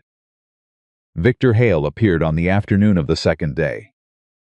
She saw him ride up and felt the particular shift in the air that his presence always created, the way the temperature seemed to drop a few degrees that had nothing to do with the weather. He was dressed well and rode a good horse, and he looked at the assembled workers and neighbors with the expression of one who had arrived expecting to find something, and found instead something he hadn't calculated for. He found the community there. He found 20 people repairing Caleb Mercer's roof. He found Silas Crow at the gate, and he said something to Silas that Clara couldn't hear, and she watched Silas's response, which was short, flat, and conclusive, and she watched Victor Hale's face as he absorbed it. He looked across the yard and found her. She was on the ground by then, helping to pass boards up the ladder, and she looked back at him, without expression and without flinching, because she had made a decision somewhere in the middle of the storm that she was done being the kind of woman who looked away first. Victor Hale sat on his horse for a long moment. Then he turned it around and rode back the way he'd come. That evening, after everyone had gone, after the work was done, and the roof was holding, and the yard was quiet again, Caleb came and sat on the step beside her. His leg was wrapped, and he was moving stiffly, and she had already told him twice that he should be inside, and he had ignored her twice with the absolute tranquility of a man who did not consider himself fragile. They sat for a while without talking. Then Caleb said he'll try something else. "I know," Clara said. "The land records. He'll find something in them to challenge. He's been building a case for 3 years. He won't stop, because it didn't go his way today." "I know," she said again. "You're not worried," he said. "It wasn't entirely a question. I didn't say that," Clara said. "I said I know. Those aren't the same thing." He looked at her.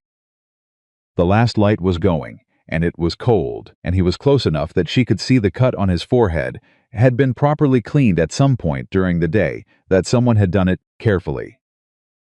She hadn't been the one to do it. She wondered who had. "You saved my life," he said. "You gave me mine back," she said quietly. "We're even." He was quiet for so long that she thought that was all. Then he said, "When I saw you on that platform, you and Lily," he stopped. Steadied himself. "I didn't stop because I'm a good man." She looked at him. "I stopped because I recognized something," he said. "I don't know how to explain it better than that. Something." He turned the small wooden horse over in his hands. He was still carrying it. She hadn't noticed that until now. "Something I hadn't seen in a long time. Someone still trying. Still going." He stopped again, still holding on, Clara said softly. "Yes," he said. He looked at the horse. "I thought if I could help with that, just with the holding on it would be enough." She didn't say anything. "It turned out to be more than enough," he said. And that was the closest thing to a declaration that Caleb Mercer seemed capable of, and she heard it clearly for exactly what it was. The silence between them was different from the other silences they had shared. It was not empty. It was full of 2 years of his loneliness and her survival, and 6 weeks of a household that had started breathing again, and a storm they had come through on the same side.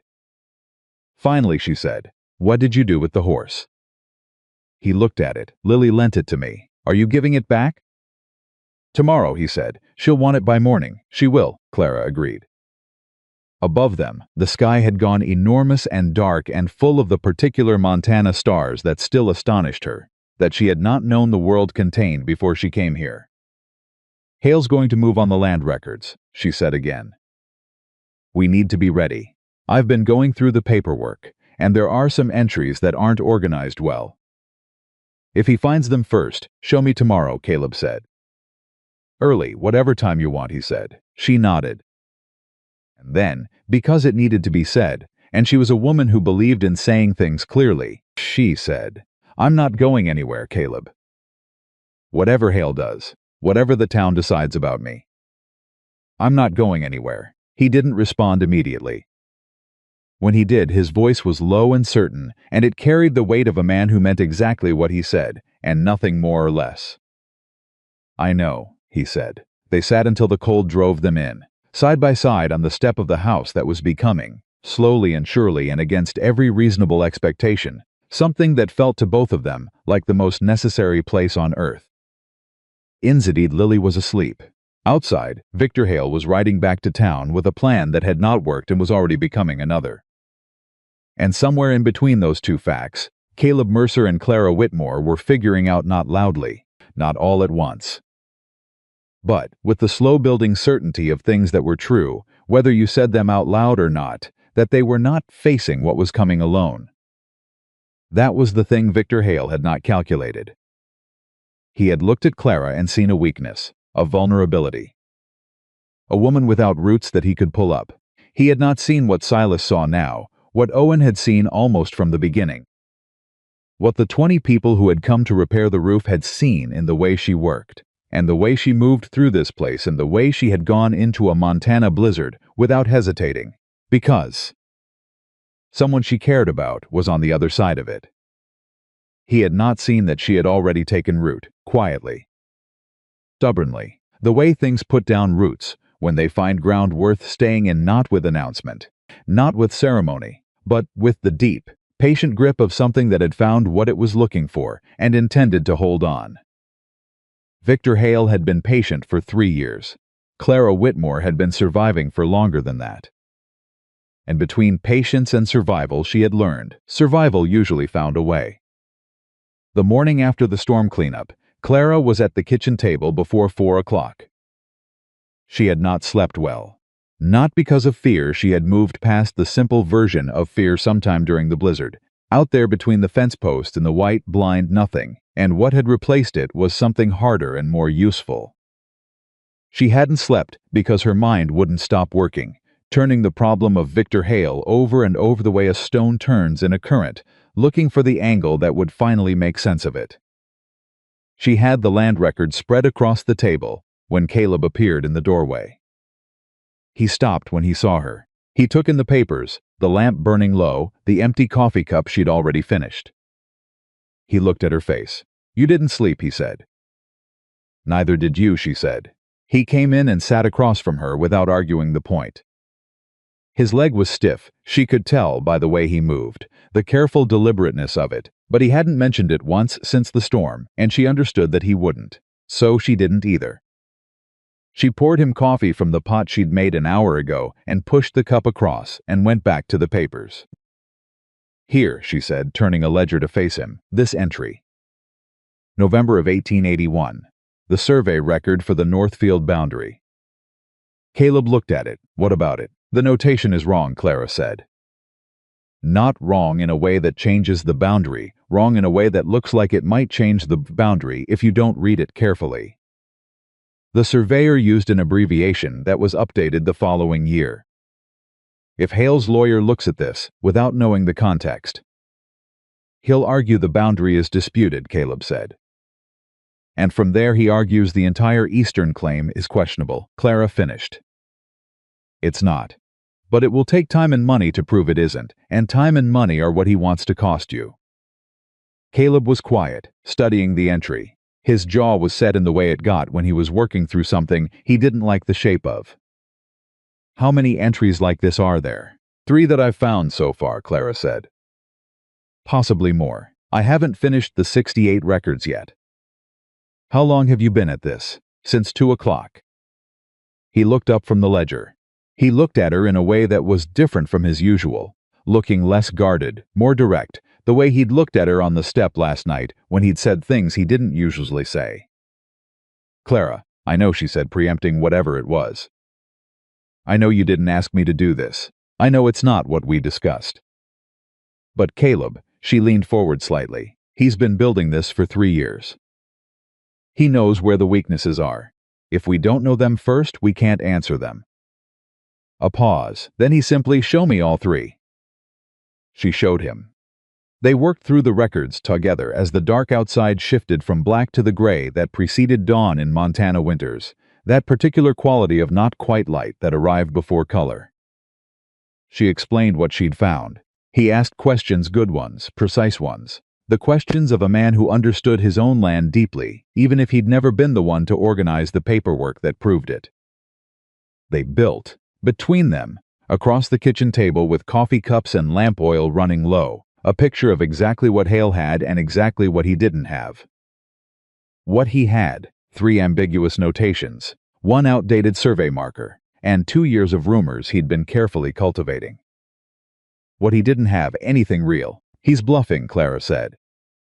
Partially, he has enough to make noise, not enough to win. But the noise is the point. The noise costs you time, money, and the goodwill of people who get tired of controversy. And if we clean up the records, Caleb said, then the noise has nowhere to land, Clara said. He can still file, he can still make a case, but it falls apart on examination instead of dragging out for a year while he waits for you to run out of patience. Caleb sat back. He rubbed his jaw, a gesture she had come to recognize as the physical expression of him making a decision he'd already essentially made. What do you need from me? The original survey maps, she said. And whatever correspondence you have with the county recorder's office from 81 and 82. There's a box, he said, in the back room. I haven't opened it in years. I need it open now, she said. He got it. They were still at the table when Owen came in for breakfast and stopped in the doorway with his hat halfway off his head, looking at the spread of papers, and the two people clearly in the middle of something serious. He read the room efficiently for someone who was still half asleep, put his hat back on, and said, I'll feed myself this morning. And I'll tell Silas. Thank you, Owen, Clara said, without looking up. She heard him go out. She heard. A minute later, Owen's voice outside, and then Silas's, and then a silence that meant Silas had processed the information and decided it was acceptable. She allowed herself a small moment of gratitude for both of them. By mid-morning, they had a clear picture of the full record. Clara organized it into 3 categories: solid, needs annotation, needs correction, and wrote out in her clear, steady hand exactly what each ambiguous entry actually meant.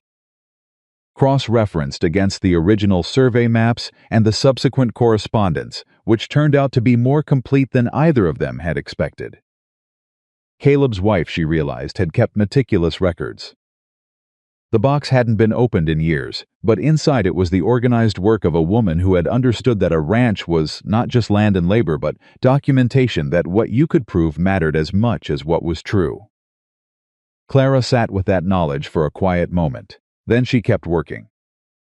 It was Caleb who broke the silence next. He'd been reading through one of the original survey documents, and he set it down and said, without looking up, her name was Margaret. Clara stilled. She kept all of this, he said. I knew she did, but I hadn't looked at it. Since. He paused. Been 6 years and I still haven't opened that box. I know, Clara said carefully. He looked up. Does that bother you? It was the most direct personal question he had ever asked her, and it landed with the weight of something that had been building for a long time. She thought about giving him a careful answer. She thought about the diplomatic version. She gave him the true one instead. No, she said. You loved her. You built this place with her. The fact that she left good records doesn't threaten me, it makes me respect her. He looked at her for a long moment. Most women would find it complicated. I'm not most women, Clara said, and you're not most men. And this is not most situations. She met his eyes steadily. I came here because I had nowhere else to go. You let me stay because, well, you said yourself you recognize something. What we are to each other now is something we built after that, one day at a time. Margaret's part of this place. She always will be. That's not something I'm afraid of. Something in Caleb's face broke open and then reassembled itself, and when it was done, it looked different from before. Like something had been carried for a long time, and had been not put down exactly, but shifted into a position that was easier to bear. All right, he said quietly. All right, she agreed. They went back to work. What Clara had not told him, what she had not told anyone, was that she had also found something else in that box. Something that had nothing to do with survey records or county correspondence. A letter written in a woman's hand, tucked into the back of a folder of miscellaneous documents, never sent, addressed to no one. She had not read it. She had seen it was personal and set it aside and kept it separate from the work papers and had not mentioned it. It was not her letter, it was not her business, but she had felt it there, that sealed piece of paper, like a held breath, like something the house had been waiting for someone to find. She would give it to Caleb when the time was right. Not today. Today had enough in it already. Victor Hale made his move on a Thursday. Clara found out, not from Caleb but from Owen, who came back from town in the early afternoon with a face that had lost all its usual openness and replaced it with something tense and young-looking and angry. "He filed," Owen said. He was barely through the door. "This morning. At the county office. I heard it from Jim Pierce, who was there when Hale's lawyer walked in." Clara set down the dish she was drying. "What exactly did he file?" "A challenge to the eastern boundary claim. Said there's a surveying irregularity from '81 that puts 600 acres of the North Field in dispute." Owen's hands were moving, the way they did when he was upset. "Jim said the lawyer had a whole folder of documents." "Said Hale's been preparing this for months," Clara said. "At least, years," Owen said. Jim said the lawyer used the word years. Clara was already moving toward the back room, where they'd been working. "Where's Caleb?" "He doesn't know yet. He's at the south fence." "And get him. Get Silas." Owen went. She pulled out the organized records. She looked at everything she and Caleb had built over the past several days, the clean, annotated, cross-referenced account of every entry Hale might use, every ambiguity explained, every weakness addressed. She looked at it with the eyes of someone who had been preparing for exactly this. She had known it was coming. She had said so. She had made them ready. Now she needed to know if ready was enough. Caleb came in still carrying his work gloves. He didn't ask what had happened. He looked at her face and at the organized papers on the table and understood the shape of it immediately. He sat down. He read what Owen told him. He was quiet for a very long time. Then he said 600 acres. "Yes," Clara said. "That's the north pasture, the water source." He stopped. She watched him calculate what it meant, not just in money. In work, in the 12 years of this place, in Margaret's records in the box. In everything. He looked at her. "We have the answer to everything he filed," she said. "Every document he's using, we can counter. The survey notation, the boundary marker, the 68 correspondence, I have all of it. Annotated, cross-referenced, ready to present." She kept her voice steady and clear. Not minimizing, not performing confidence she didn't have. Giving him the truth, which was that this was serious, and they were prepared. "He has 3 years of careful work, and we have 1 week of better work. We need a lawyer and we need to move fast, but we can beat this." "A lawyer costs money," Caleb said. "I know. Money I was planning to use to finish the barn repair." "I know that too." A silence. He looked at the papers. Then he said, "You believe we can beat it. I believe the truth is on our side, and I believe we can prove it," Clara said. "Those aren't always the same thing, but in this case they are." Silas appeared in the doorway. He had evidently heard enough from Owen outside. He looked at Caleb, and then at the table, and then at Clara. "How bad?" he said. "Bad enough," Clara said, which was the phrasing she had learned from him, and which she used now deliberately, and she saw him register it. "Can we fight it?" he said. "Yes," Clara said, "but we need to do it right." Silas looked at Caleb. Something passed between them, the communication of men who had worked together for years, who had an entire language of glances and silences and small gestures. Then Silas said, "Bill Granger's cousin is a lawyer. Out of Helena. Came here last spring. I don't know him well, but Bill says he's good." "Can you reach him?" Clara said. "I can ride to Bill's this afternoon." "Ride," Clara said. Silas left without another word. Owen looked between Clara and Caleb with the expression of a young man who had just watched something organize itself in real time and was not sure how to process it. "What do you need me to do?" he said. "I need copies of these 3 documents," Clara said, pushing a set of papers toward him. "Careful copies, exactly as written. Can you do that?" "Then do it." Owen sat down and began. Caleb had not moved. He was still looking at the organized records, his work gloves on the table beside him, and Clara waited because she had learned when to push and when to give him the space he needed to come to things at his own pace. Finally, he said, "The morning you showed me those entries." 2 o'clock in the morning. "Yes," she said. "You already knew this was coming." "I suspected," she said, strongly. "You could have told me then." "I didn't have the full picture then," she said. "And I didn't want to alarm you without knowing exactly what we were dealing with." She paused. I wanted to come to you with a problem and a solution, not just a problem." He turned the gloves over in his hands. It was a habit of his she had noticed, working his hands through something when his mind was working through something else. "My father used to say that," he said. "Don't bring me a problem without a solution." Was he a rancher? He was. This land was his before it was mine. He set the gloves down flat. He would have liked you. It was such a simple thing to say, and it hit her somewhere completely unprepared. She felt the warmth of it move through her before she could organize a response. "I would have liked him, I think," she said finally. He looked up. "We'll fight it," he said, "whatever it costs." "We'll win," Clara said, "whatever it takes." He nodded once.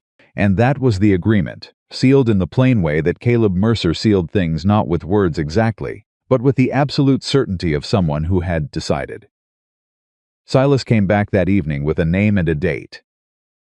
The lawyer Thomas Aldridge, Bill Granger's cousin, could see them in 3 days. He had been told the basics and had said, according to Silas, that he was familiar with Victor Hale's methods, and that if the records were as organized as described, there was a strong case to be made. He said something else, Silas said, and his tone made Clara look up. He said he'd heard about the Mercer Ranch, about what happened during the storm. He paused in the specific way of a man delivering something he found significant. He said the woman who ran those records and pulled Mercer out of the barn was exactly the kind of person a jury liked to see on the right side of a property dispute. The room was quiet. Then Owen said he said that? He said that, Silas confirmed, and then, looking at Clara with the expression she had come to understand, was the closest he came to warmth. Reckon he's right.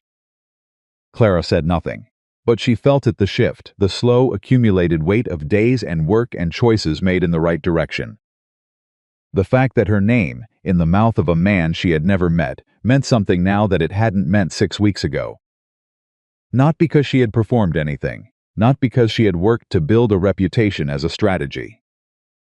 Because she had simply been herself, fully and without apology, and it had turned out that herself was someone worth knowing. The night before they went to Helena, Lily got sick. It was not serious, a child's fever, the kind that arrived without warning and broke within a day, but it was enough. Clara sat beside Lily's bed with a cool cloth and the particular vigilance of a mother whose child had been through enough that even ordinary sickness carried the shadow of the time it hadn't been ordinary. She heard the door and didn't look up. She knew it was Caleb by the sound of his step. He came in quietly and crouched beside the bed on the other side and put his hand against Lily's forehead the way Clara had been doing, checking for himself, not because he didn't trust her, just because he needed to know. "She's cooler than an hour ago," Clara said. "Good," he said. They stayed like that for a while, Lily sleeping between them. The lamp turned low. "You should sleep," Caleb said eventually. "We leave early." "I know, Claire, I will." He didn't move. Neither did she. "I've been thinking," he said quietly. The voice he used when he was saying something he'd been building toward for a long time and had finally gotten to the place where it needed to be said. About what happens after, whether we win or lose this thing with Hale. Clara kept her eyes on Lily. "What about it?" "I've been alone in this house for 6 years," he said. "And I'd gotten comfortable with that, or I thought I had. I decided it was just what life was from then on." He paused. "You and Lily have been here 7 weeks. 7 weeks, she confirmed. "I don't remember what it was like before you got here," he said. "I mean, I remember it, but I can't feel what it was like. I can't go back to feeling what it felt like." Clara was quiet for a moment. Her hand stilled on the cloth. "Caleb," she said carefully. "I'm not asking for anything," he said immediately. "I know where things are. I know we're in the middle of something complicated, and the timing is wrong, and there's enough to deal with right now without adding to it." He looked at Lily, not at Clara. "I just wanted you to know that. So it wasn't something I was carrying around not having said." Clara looked at him across her daughter's sleeping form. She thought about the platform at Red Willow, the cold and the wooden bench, and the man who had stopped when nobody else did. She thought about 7 weeks of mornings and work, and the storm and the ledger books, and Margaret's letter, still sitting in the folder she hadn't given him yet. She thought about all the distance between I have nowhere else to go and whatever this was now. "You're not the only one," she said finally, quietly. He looked at her then. Carrying something around, not having said it, she clarified. Another long Caleb silence, but this one had a different quality from all the others. It was not empty, it was not guarded, it was simply full of something that was going to need time and care in the right circumstances, and was willing to wait for all three. "All right," he said. "All right," she said. He reached out and adjusted the blanket around Lily's shoulder with the same careful steadiness he brought to everything, and then he stood up and said goodnight and went to his room. And Clara sat for another hour in the lamplight, listening to her daughter breathe, and thinking about what it meant to arrive somewhere as a last resort and discover, slowly and without permission, that it had become the first choice. The meeting with Thomas Aldridge happened on a gray Tuesday in Helena. He was a lean, careful man with sharp eyes and the particular manner of a lawyer who had seen enough to be unsurprisable, but had not yet reached the cynicism that made some of them stop caring about the difference between winning and being right. He sat across from Clara and Caleb in a small office, and he went through the organized records with the focused, unhurried attention of a man who understood what he was looking at. He asked Clara 3 questions. The first was about the survey notation. She answered it precisely, with the cross-reference and the date of the abbreviation change. The second was about the boundary marker. She answered it with the original map coordinates and the subsequent confirmation correspondence. The third question was different. He set down the paper he was holding and looked at her directly and said, "Who put these records together?" "I did," Clara said. "In how long?" "The initial organization took 3 days. The annotations another 2. Aldridge looked at Caleb. "Where did you find her?" Caleb said without inflection, "She found us." Aldridge looked back at Clara. Something in his assessment shifted, not condescension dropping, but something sharper and more respectful, rising in its place.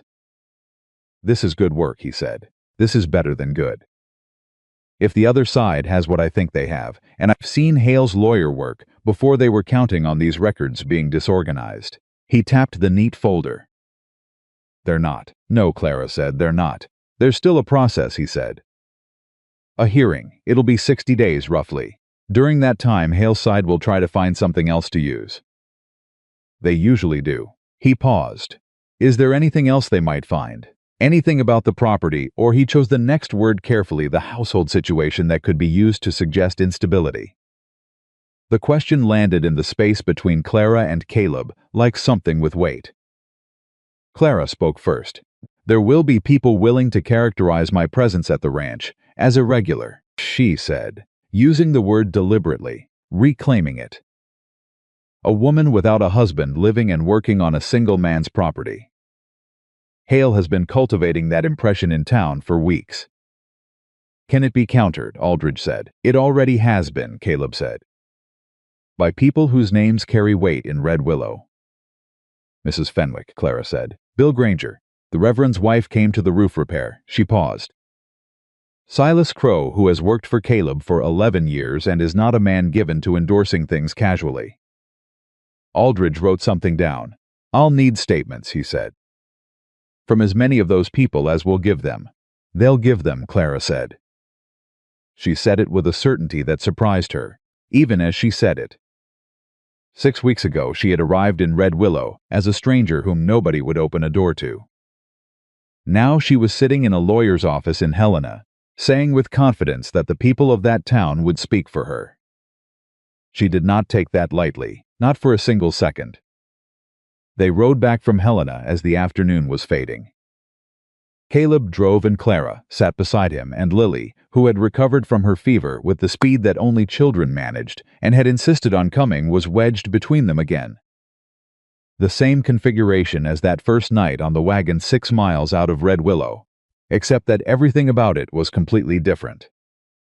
Lily fell asleep against Caleb's arm. He didn't move. He adjusted the reins to one hand and let her stay there, and Clara watched this without saying anything about it, which was the kindest thing she could do. After a while, Lily murmured something in her sleep and her small hand found Caleb's coat sleeve and held on. He looked down at her. Then he looked at the road ahead. She does that, Clara said softly. Holds on to something when she sleeps.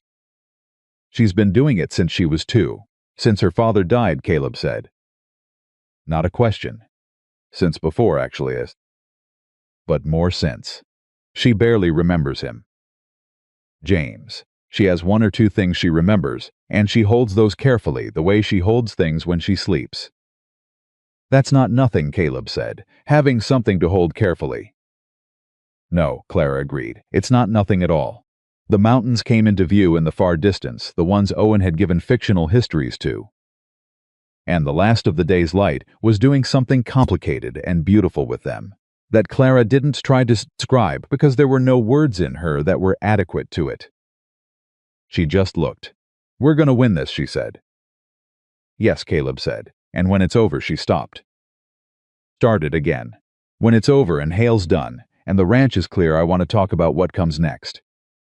For all 3 of us, she kept her eyes on the road. Not today. A long pause, the wagon moved.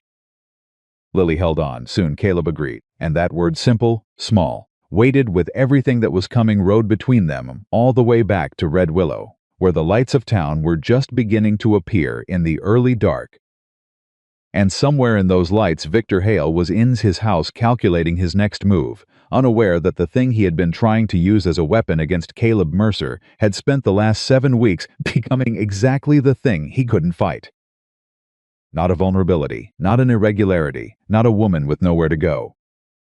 A partner, a force, a person who had put down roots deep enough that no amount of legal maneuvering and cultivated rumor was going to pull them up.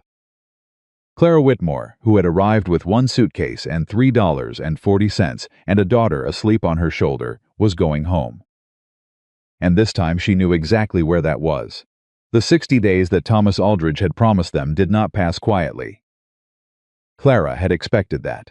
She had not expected them to pass easily, had not allowed herself the luxury of believing that filing the counter-records with Aldridge meant the fight was over. Victor Hale had been patient for 3 years, and men did not become impatient simply because one move had failed. They recalculated, they found different angles, they waited for fatigue to do what force could not. So she was not surprised when, 2 weeks after the Helena meeting, Owen came back from town with news that Hale had hired a second lawyer. She was not surprised when, the week after that, Silas reported that Hale had been seen having a long conversation with the county assessor outside the land office.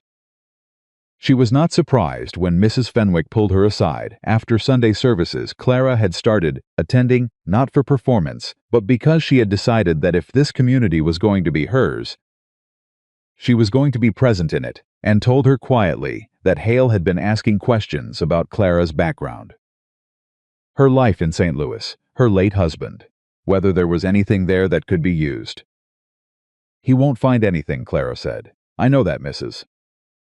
Fenwick said, with the authority of a woman who had by now made it her business to know. I wanted you to know he was looking. Thank you, Hazel, Clara said. Mrs. Fenwick's expression shifted at the use of her first name, surprised, then something warmer. She squeezed Clara's hand once and let go and went back to her conversation, and did not make a production of the moment, which was exactly why Clara had decided she liked her.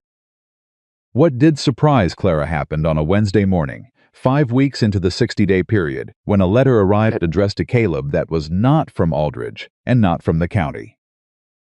It was from Elias Granger. Caleb brought it to the kitchen table and set it down in front of both of them without opening it.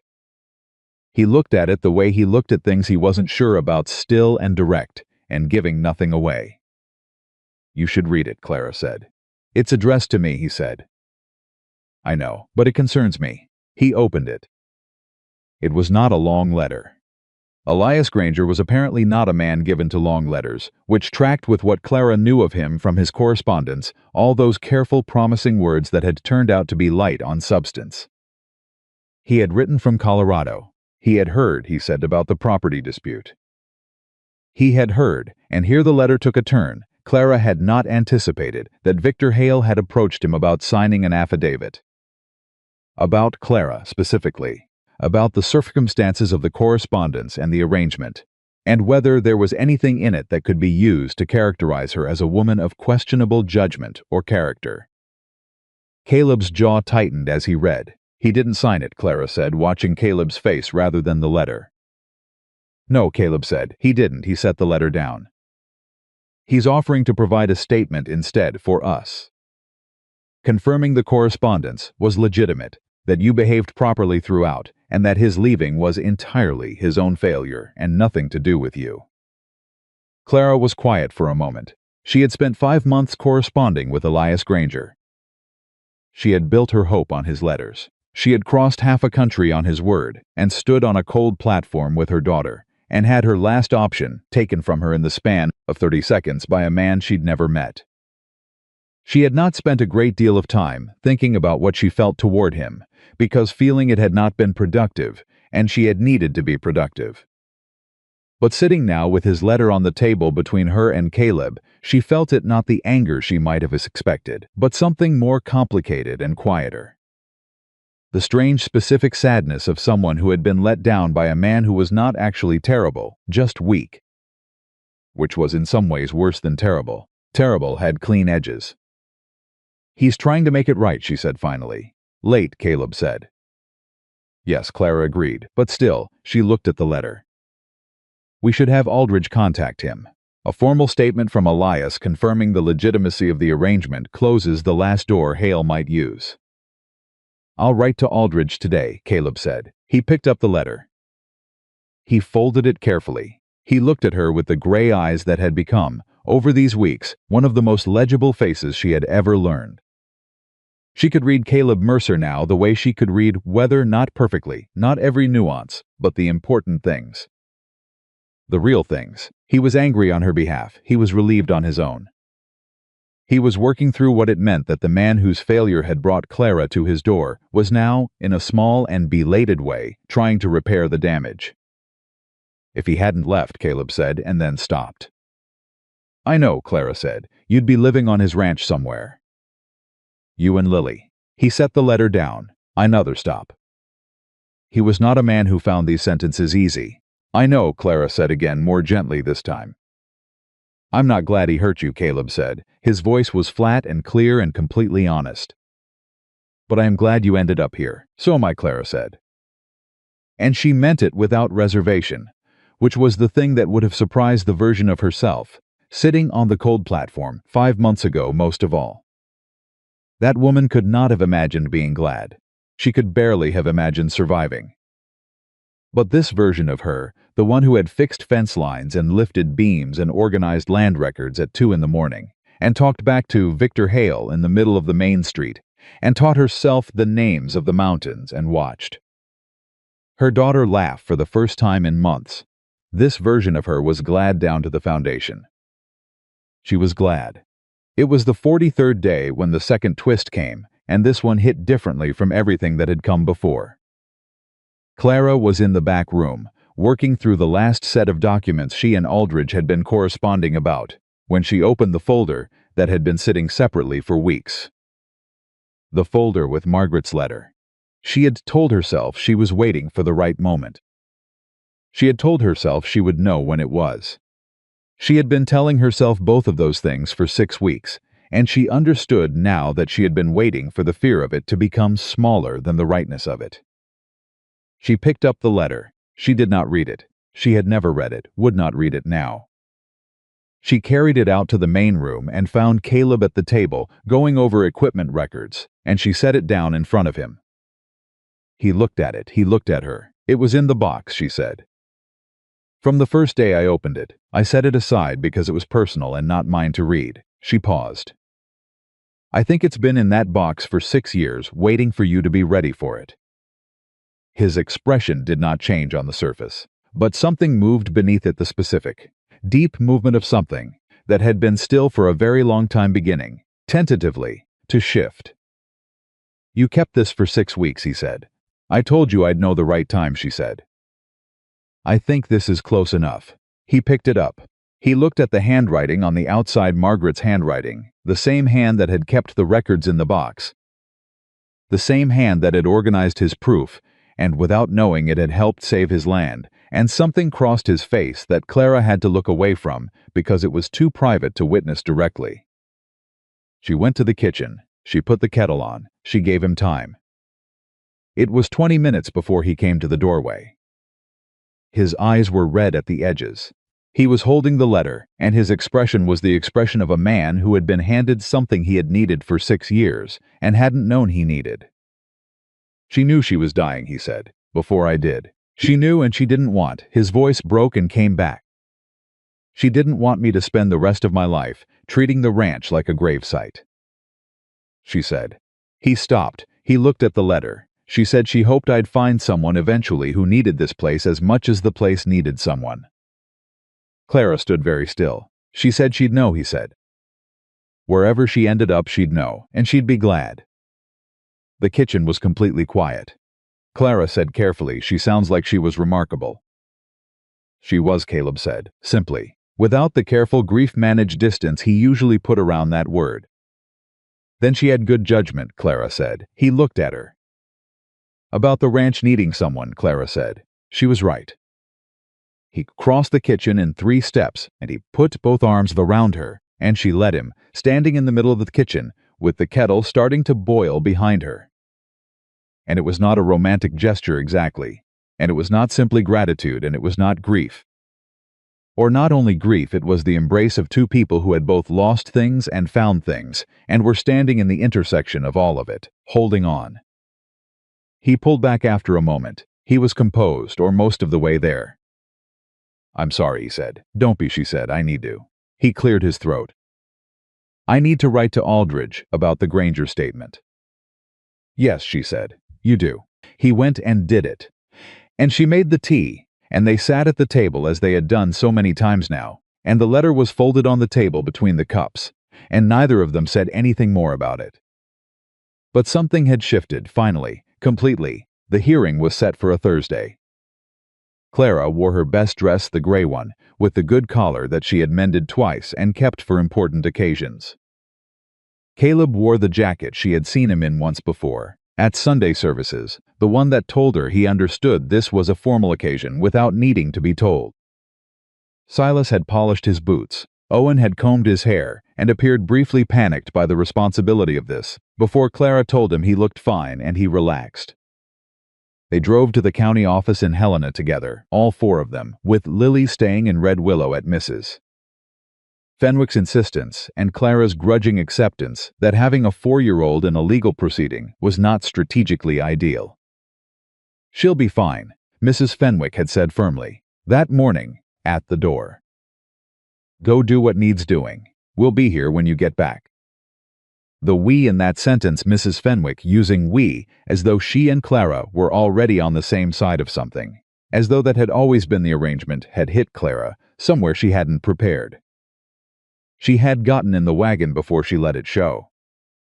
The hearing room was smaller than she'd expected. It smelled like paper and old wood and the particular weight of official proceedings. Victor Hale was already there when they arrived, seated on the far side with his 2 lawyers, and he looked at Clara with the eyes of a man who had been recalculating for 60 days and was still confident in the answer he'd gotten. He was dressed perfectly. He held himself with the ease of someone who had done this before and won. Clara held herself with the ease of someone who had been through worse and survived. Their eyes met. Neither of them looked away first. Both of them looked away at the same time, which meant something, though she couldn't have said exactly what. Thomas Aldridge was already at their table, his papers organized in the neat professional mirror of what Clara had handed him 60 days ago. He looked at her when she sat down and said quietly, "You ready?" "I've been ready for 6 weeks," Clara said. He almost smiled. Good. The proceeding took most of the morning. Hale's lawyer presented the challenge. He was good, polished, and precise, building the case with the methodical confidence of someone who had constructed it carefully over a long time. He presented the survey notation from 81. He presented the boundary marker discrepancy. He presented, and this was the moment Clara felt Caleb tense beside her, an affidavit from a retired county surveyor who stated that the notations in question were genuinely ambiguous and could reasonably support Hale's interpretation of the boundary. Caleb's hand on the table tightened. Under the table, without looking at him, Clara put her hand over his and pressed once, briefly, and took her hand back. His hand relaxed. Then Aldridge stood up. He presented the counter records methodically and without theater, which was the right choice. He explained the survey notation, the abbreviation change, the date, the specific correspondence that confirmed what it meant. He presented the boundary marker confirmation from the 68 correspondence that Margaret had kept in that box for 12 years. He presented, and Clara felt the room shift when he did, the signed statement from Elias Granger, confirming that the correspondence with Clara Whitmore had been entirely proper and that her character was beyond question. And then he presented 12 signed statements from residents of Red Willow. Not 3, not 512. Clara had known about 8 of them. Aldridge had gathered the others himself. Bill Granger's was there, and his son. Mrs. Fenwick, the Reverend, 2 families who had helped repair the roof. Jim Pierce, who had been at the county office the day Hale filed and had apparently decided that what he'd witnessed warranted a response. And at the bottom of the stack, the statement that made Hale's lawyer's eyes change for the first time all morning. Silas Crow. 4 sentences, written in the blunt, unornamented hand of a man who chose every word like he was paying for it individually. Clara had not known Silas had written it. He had not told her. He had given it to Aldridge directly and apparently asked that she not see it until it was presented. Aldridge read it into the record. I have worked for Caleb Mercer for 11 years. In that time I have seen him make good decisions and bad ones. Clara Whitmore coming to this ranch was the best decision this property has made in the 6 years since it lost its heart. She works harder than any man here. She knows this land better than some people who've been on it for years. And she saved Caleb Mercer's life during the November storm.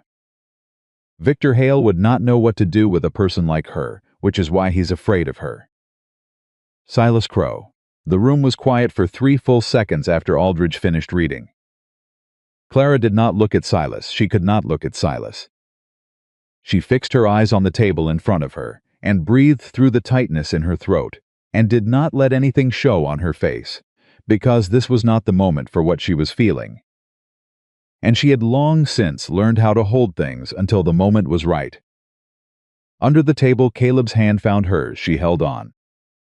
The county hearing officer, a careful man named Patterson, who had the demeanor of someone who took his responsibility to get things right more seriously than his desire to get them done quickly, recessed for an hour. He came back with the expression of a man who had read everything carefully and reached a conclusion. The challenge to the eastern boundary of the Mercer property is dismissed, he said. The records presented by the respondent are clear, properly documented, and supported by original source material that predates the challenge by more than a decade. There is no legitimate dispute of the boundary as surveyed. He looked at Hale's table. I would note for the record that this challenge bears a strong resemblance to 2 previous filings by the same party that were also dismissed. I am referring this pattern to the State Land Office for review. Hale did not change expression, but his lawyer wrote something down with the rapid, tense movement of someone receiving information they had not prepared for. Patterson closed the folder. We're adjourned. The room stood. Clara did not move for a moment. She sat with her hands flat on the table, and the decision landed on her not all at once, but in stages, like water rising. The survey, the boundary, the 12 statements, Patterson's final words. The 3 years of Victor Hale's patience dismantled by 60 days of hers. Caleb said her name quietly. She stood up. Aldridge was already gathering papers with the efficient satisfaction of a man who had done his job well and knew it. He shook Caleb's hand, and then, without hesitation, he shook Clara's. This was your work as much as mine, he said, more in some ways. I had good source material, Clara said. Margaret Mercer kept excellent records. Aldridge looked at her for a moment with something that wasn't professional at all, just genuine human recognition. So do you, he said. They went out into the hall. Hale was there. He was speaking in a low voice to his lead lawyer, who was shaking his head with the resigned expression of a man delivering news he'd already known for an hour. Hale looked up when Clara and Caleb came through the door.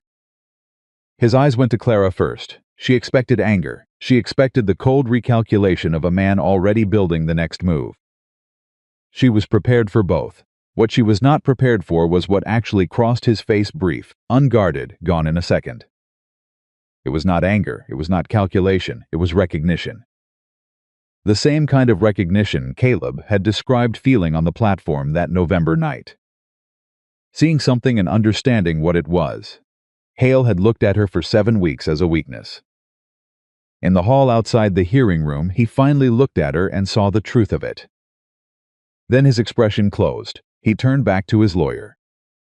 He walked out without another word. Clara watched him go. She felt Caleb beside her, and Owen behind them both, and Silas at the edge of her peripheral vision with his hat in his hands, and his stone face and his 4 sentences that had been the most unexpected gift she had ever been given. "It's done," Owen said. He couldn't quite contain it. "It's actually done. It's done," Caleb confirmed. Silas said nothing, but he put his hat back on, which for Silas was a complete sentence. Clara said, "Let's go home." The drive back to Red Willow was different from every other drive she had made on that road. The same mountains, the same distance, the same wagon. Everything else was different. She sat beside Caleb, and he drove, and neither of them felt the need to fill the space between them with words, which was one of the things she had come to value most about him, his understanding that silence was not absence. That two people could be completely present with each other, without speaking. It was Owen who talked, which was appropriate and correct. He talked about what they'd do to celebrate, and what Lily's face would look like when they told her, and whether Silas would actually smile on point today, or whether they'd have to wait for Christmas. "I smiled twice last week," Silas said from the back of the wagon. Owen demanded. "None of your business," Silas said. Clara laughed. It came out of her without warning, genuine, unguarded, the laugh of someone who had not expected to be this happy and found the unexpectedness of it delightful. Caleb looked at her when she laughed. He looked at her with the expression she had stopped trying to name weeks ago because it was beyond the vocabulary she had for him, and she let him look. She stopped trying to manage what showed on her face. It was evening when they reached Red Willow. Mrs. Fenwick's house had a lamp in the window and a small figure pressed against the glass who pulled away from it and disappeared and reappeared in the doorway, before the wagon had fully stopped. "Mama," Lily hit her at full speed, the way she had started doing without reservation, without the careful, watchful hesitation that Clara had noticed in those first weeks after James died. The slightly held-back quality of a child who had learned that people sometimes left. That held-back quality had been dissolving for weeks, but tonight it was gone completely. Tonight Lily ran full speed, and Clara caught her, and held her up and pressed her face into her daughter's neck, and breathed. "You came back," Lily said, which was both obvious and not obvious at all. "I always come back," Clara said. "Did you win? We won." Lily pulled back to look at her face with the focused seriousness of a 4-year-old conducting a verification. She found whatever she was looking for. Then she looked over Clara's shoulder at Caleb, who had come around the wagon, and she reached out toward him.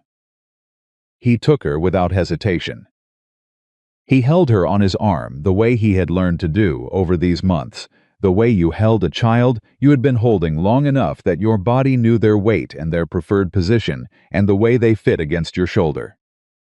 "We won," Lily told him, with the authority of someone who had been part of the effort. "We did," Caleb said. Mrs. Fenwick stood in the doorway with the expression of a woman who was not going to cry and was managing it through sheer determination. "Well," she said, "I made dinner." They went inside. It was 3 weeks later that Caleb asked her. She had not been expecting it at that moment, which she suspected was part of why he chose it. He had learned when she was most guarded, and when she wasn't, learned the difference between her thinking face and her feeling face, and her working face, learned that the times she was most open were the ordinary times. The unremarkable ones, when nothing significant was happening, and she had let her defenses rest. They were at the table after supper. Owen had gone back to the bunkhouse. Silas had gone with him. Lily was asleep. The dishes were done, and Clara was going over a list of seed orders for the spring, which she had taken on because nobody else had been doing it systematically, and it needed doing. And Caleb was sitting across from her, not doing anything in particular, which she had also learned was something he did. Sat with the evening. Let it be what it was. Didn't feel the need to fill it. He said, Clara. Something in his tone made her look up immediately. Not alarm, just attention, the tone of something that mattered. He was looking at her steadily. His hands were flat on the table. I have something to ask you, he said. And I want you to know before I ask it that however you answer, nothing changes about this place being yours and Lily's. That's not the question. The question is something else. She set down her pencil. All right, she said. He said, I'd like you to marry me. Not because of the ranch, not because of Lily or the legal situation or what the town thinks. Because I want you to be my wife and I want to be the man you chose. He paused. I want it to be a choice, not a circumstance. The kitchen was completely still. Clara looked at him across the table. She thought about the platform in November. She thought about the coat he'd put around Lily before he'd said a single word. She thought about 2 o'clock in the morning and land records and a storm she had run through without thinking. She thought about Margaret's letter and the wooden horse and Silas Crow's 4 sentences and Lily running full speed with nothing held back. She thought about what it was to choose something that had also, without asking permission, chosen her. I want it to be a choice too, she said, so I'm choosing. He looked at her. Yes, she said. He reached across the table and took her hand the way he'd taken Lily's weight, with the steadiness of someone who had learned something shaped so well that holding it felt like the most natural thing in the world. Yes, Clara said again, because it was worth saying twice.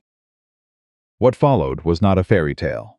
Clara had never been interested in fairy tales. They required a particular kind of passivity that she had never been built for, a waiting for rescue that didn't match the woman she was. What followed was something better than a fairy tale. It was a life. The wedding was in April, when the Montana winter had finally let go its grip and the air carried the first real warmth of the season. It was held at the ranch because that was where the story had taken place, and it seemed wrong to move it somewhere else for the ceremony. Mrs. Fenwick organized things with an efficiency that suggested she had been waiting for exactly this opportunity.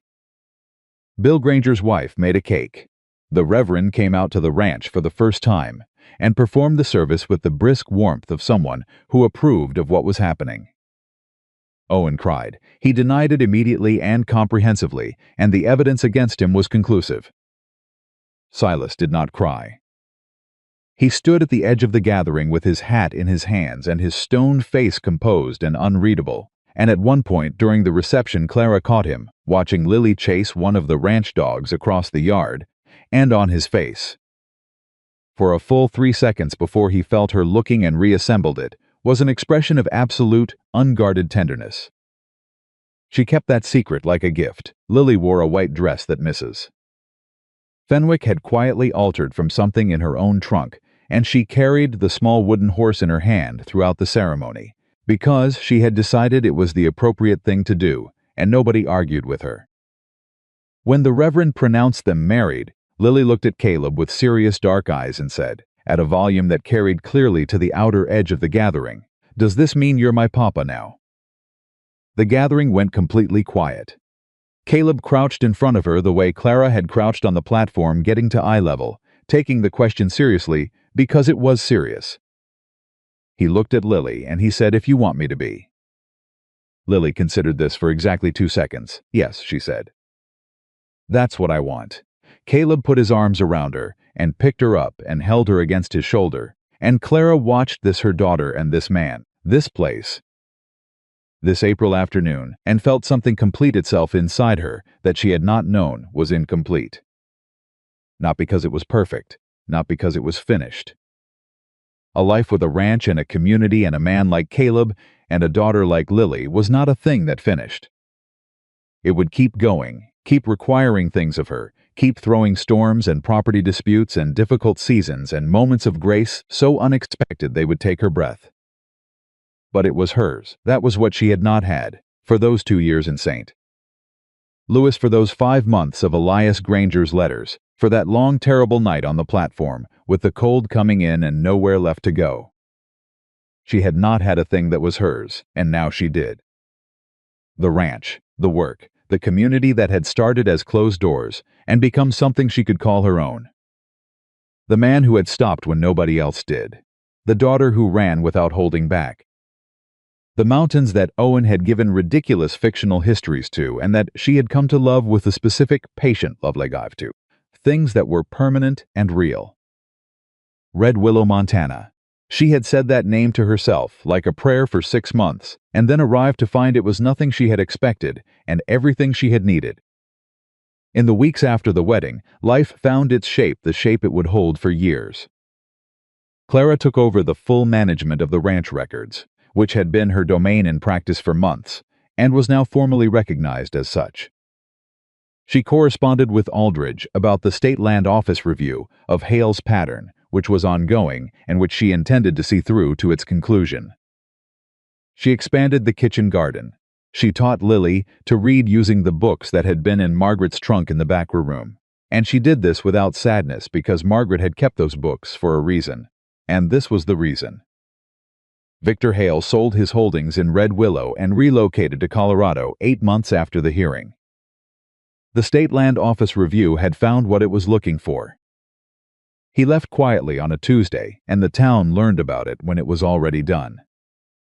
Clara heard the news from Mrs. Fenwick, who told her in the way of someone delivering information that was satisfying but not surprising, and Clara said, "Good," and that was all she said, and that was all that needed saying.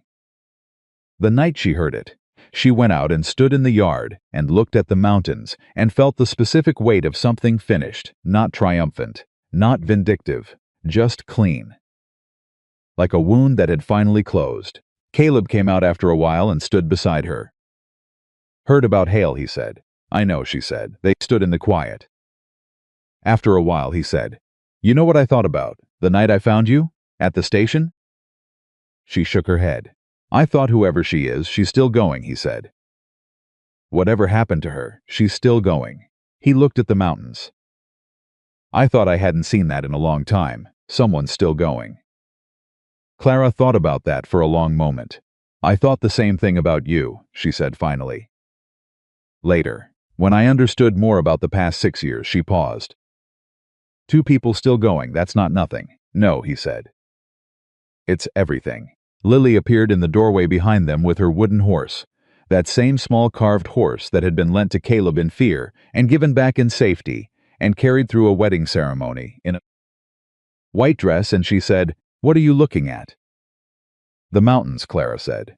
"Owen says Widow's hat is wearing her hat tonight," Lily said, peering at the distant peaks with scholarly attention. Caleb said, "Yes, he says when she wears it, it means something good happened." Clara looked at Caleb, he looked at her. "Something good did happen," Clara said. Lily nodded, satisfied. She came out and pressed herself between them and took one of each of their hands. And the 3 of them stood in the Montana evening, with the mountains in front of them, and the house warm and lit behind them, and the sound of Owen and Silas somewhere inside, arguing cheerfully about something that didn't matter at all. And everything that had been wrong about the world 6 months ago was still in the past where it belonged. Clara Whitmore had arrived in Red Willow with 1 suitcase, $3.40, a sleeping daughter, and nowhere left to go. She stood now in her yard, with her husband's hand in one of hers, and her daughter's in the other, and the ranch that bore her name on its deed spread out around her in every direction, hers earned, documented, defended, and kept. She had not been rescued. She had built this, one cold night. 1 act of work organized, 1 beam lifted. 1 door remembered, 1 statement signed, 1 choice made freely in a warm kitchen, across a table she had cleaned 100 times and would clean 100 more. This was what survival looked like when it was done right. Not a woman waiting to be found. A woman who had found everything worth having and refused with both hands. with every ounce of the stubbornness that had carried her across half a country on a stranger's word, and through a blizzard on a stranger's behalf, and through 60 days of legal combat with a man who had 3 years head start, refused to let any of it go. Clara Mercer was home, and she was never sleeping outside again.